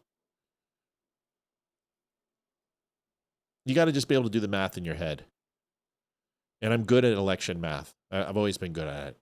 Because you just follow the trends. You follow the percentage. You see what's left in the districts. I still think Williamson is going to overperform here. I think she's going to get up to 62%. I think he'll hit 70% in Robertson. Robertson is coming in at 76. Yeah. See, and this has been climbing all night. It's only 76% of the vote. He's got another 3,000, 4,000 votes in Robertson alone. He's got, and the way this is going too, this keeps climbing. 25% of the votes are here. He's got it. He's going to get 54% of the vote. All right, everybody. I'm leaving. Good night. I don't know what else to tell you. Good show. Good to be with you. It was great to have Leeroy. I hope you guys like the new Christmas set. We're going to keep it going. Thanks for letting us hit goal. That means the world to me that you guys help us. You see our little Christmas tree we got over here? We got a Christmas tree and some presents and then a bow on the Don't Unfriend Me sign. So Christmas lights going behind.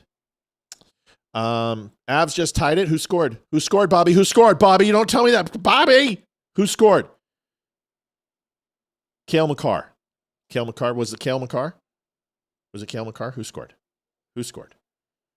What are my boys doing? Come on, Rangers. Beat Dallas for fuck's sakes. 8 seconds left and you're going to give a tie? Come on, Rangers. Damn it. Rangers are going. Who scored? Was it Makar? Nathan McKinnon, of course it was. Unassisted by Mac. All right. Thanks for the show tonight. I had a good time. Folks, hey, look at me. Do you not love my pets? You guys wanted a Christmas sweater. I gave you an ugly Christmas sweater. Christmas is come and go, but friends are forever. A guy can wear this. Yenny, Ash, and Yoshi. The Christmas sweater to end all Christmas sweaters. I made it for you. You guys wanted it. You asked for it. Olivia said this would sell. I haven't sold one. I can't believe that. That's so hard to believe. It's fair priced. Someone needs to go and buy one of these. I ordered one for Olivia and I. We're going to be wearing them in the next few days. I'm just kidding. You don't have to buy it. Christmas sweaters. I like it. I think it's funny. But they're my pets. But whatever. You guys don't have to love our pets. It's fine. Have a good one. Have a great night. I'm glad we won that race. That's important to me. It's important that Republicans continue to hold true. But remember, the ugly Christmas sweater is available in all colors. We got it in red, we got it in green, and it's available for you. Hope you guys are doing well. We'll see you guys tomorrow. Thanks for watching. See ya. Bye. This is the Don't Unfriend Me Show with your hosts, Matt, Leeroy, Amy, and Olivia. Geopolitics, military analysis, and election coverage. Coming to you live on all major social media channels at The Dumb Show. Honest, direct, unfiltered. We can agree, we can disagree. Just don't unfriend me.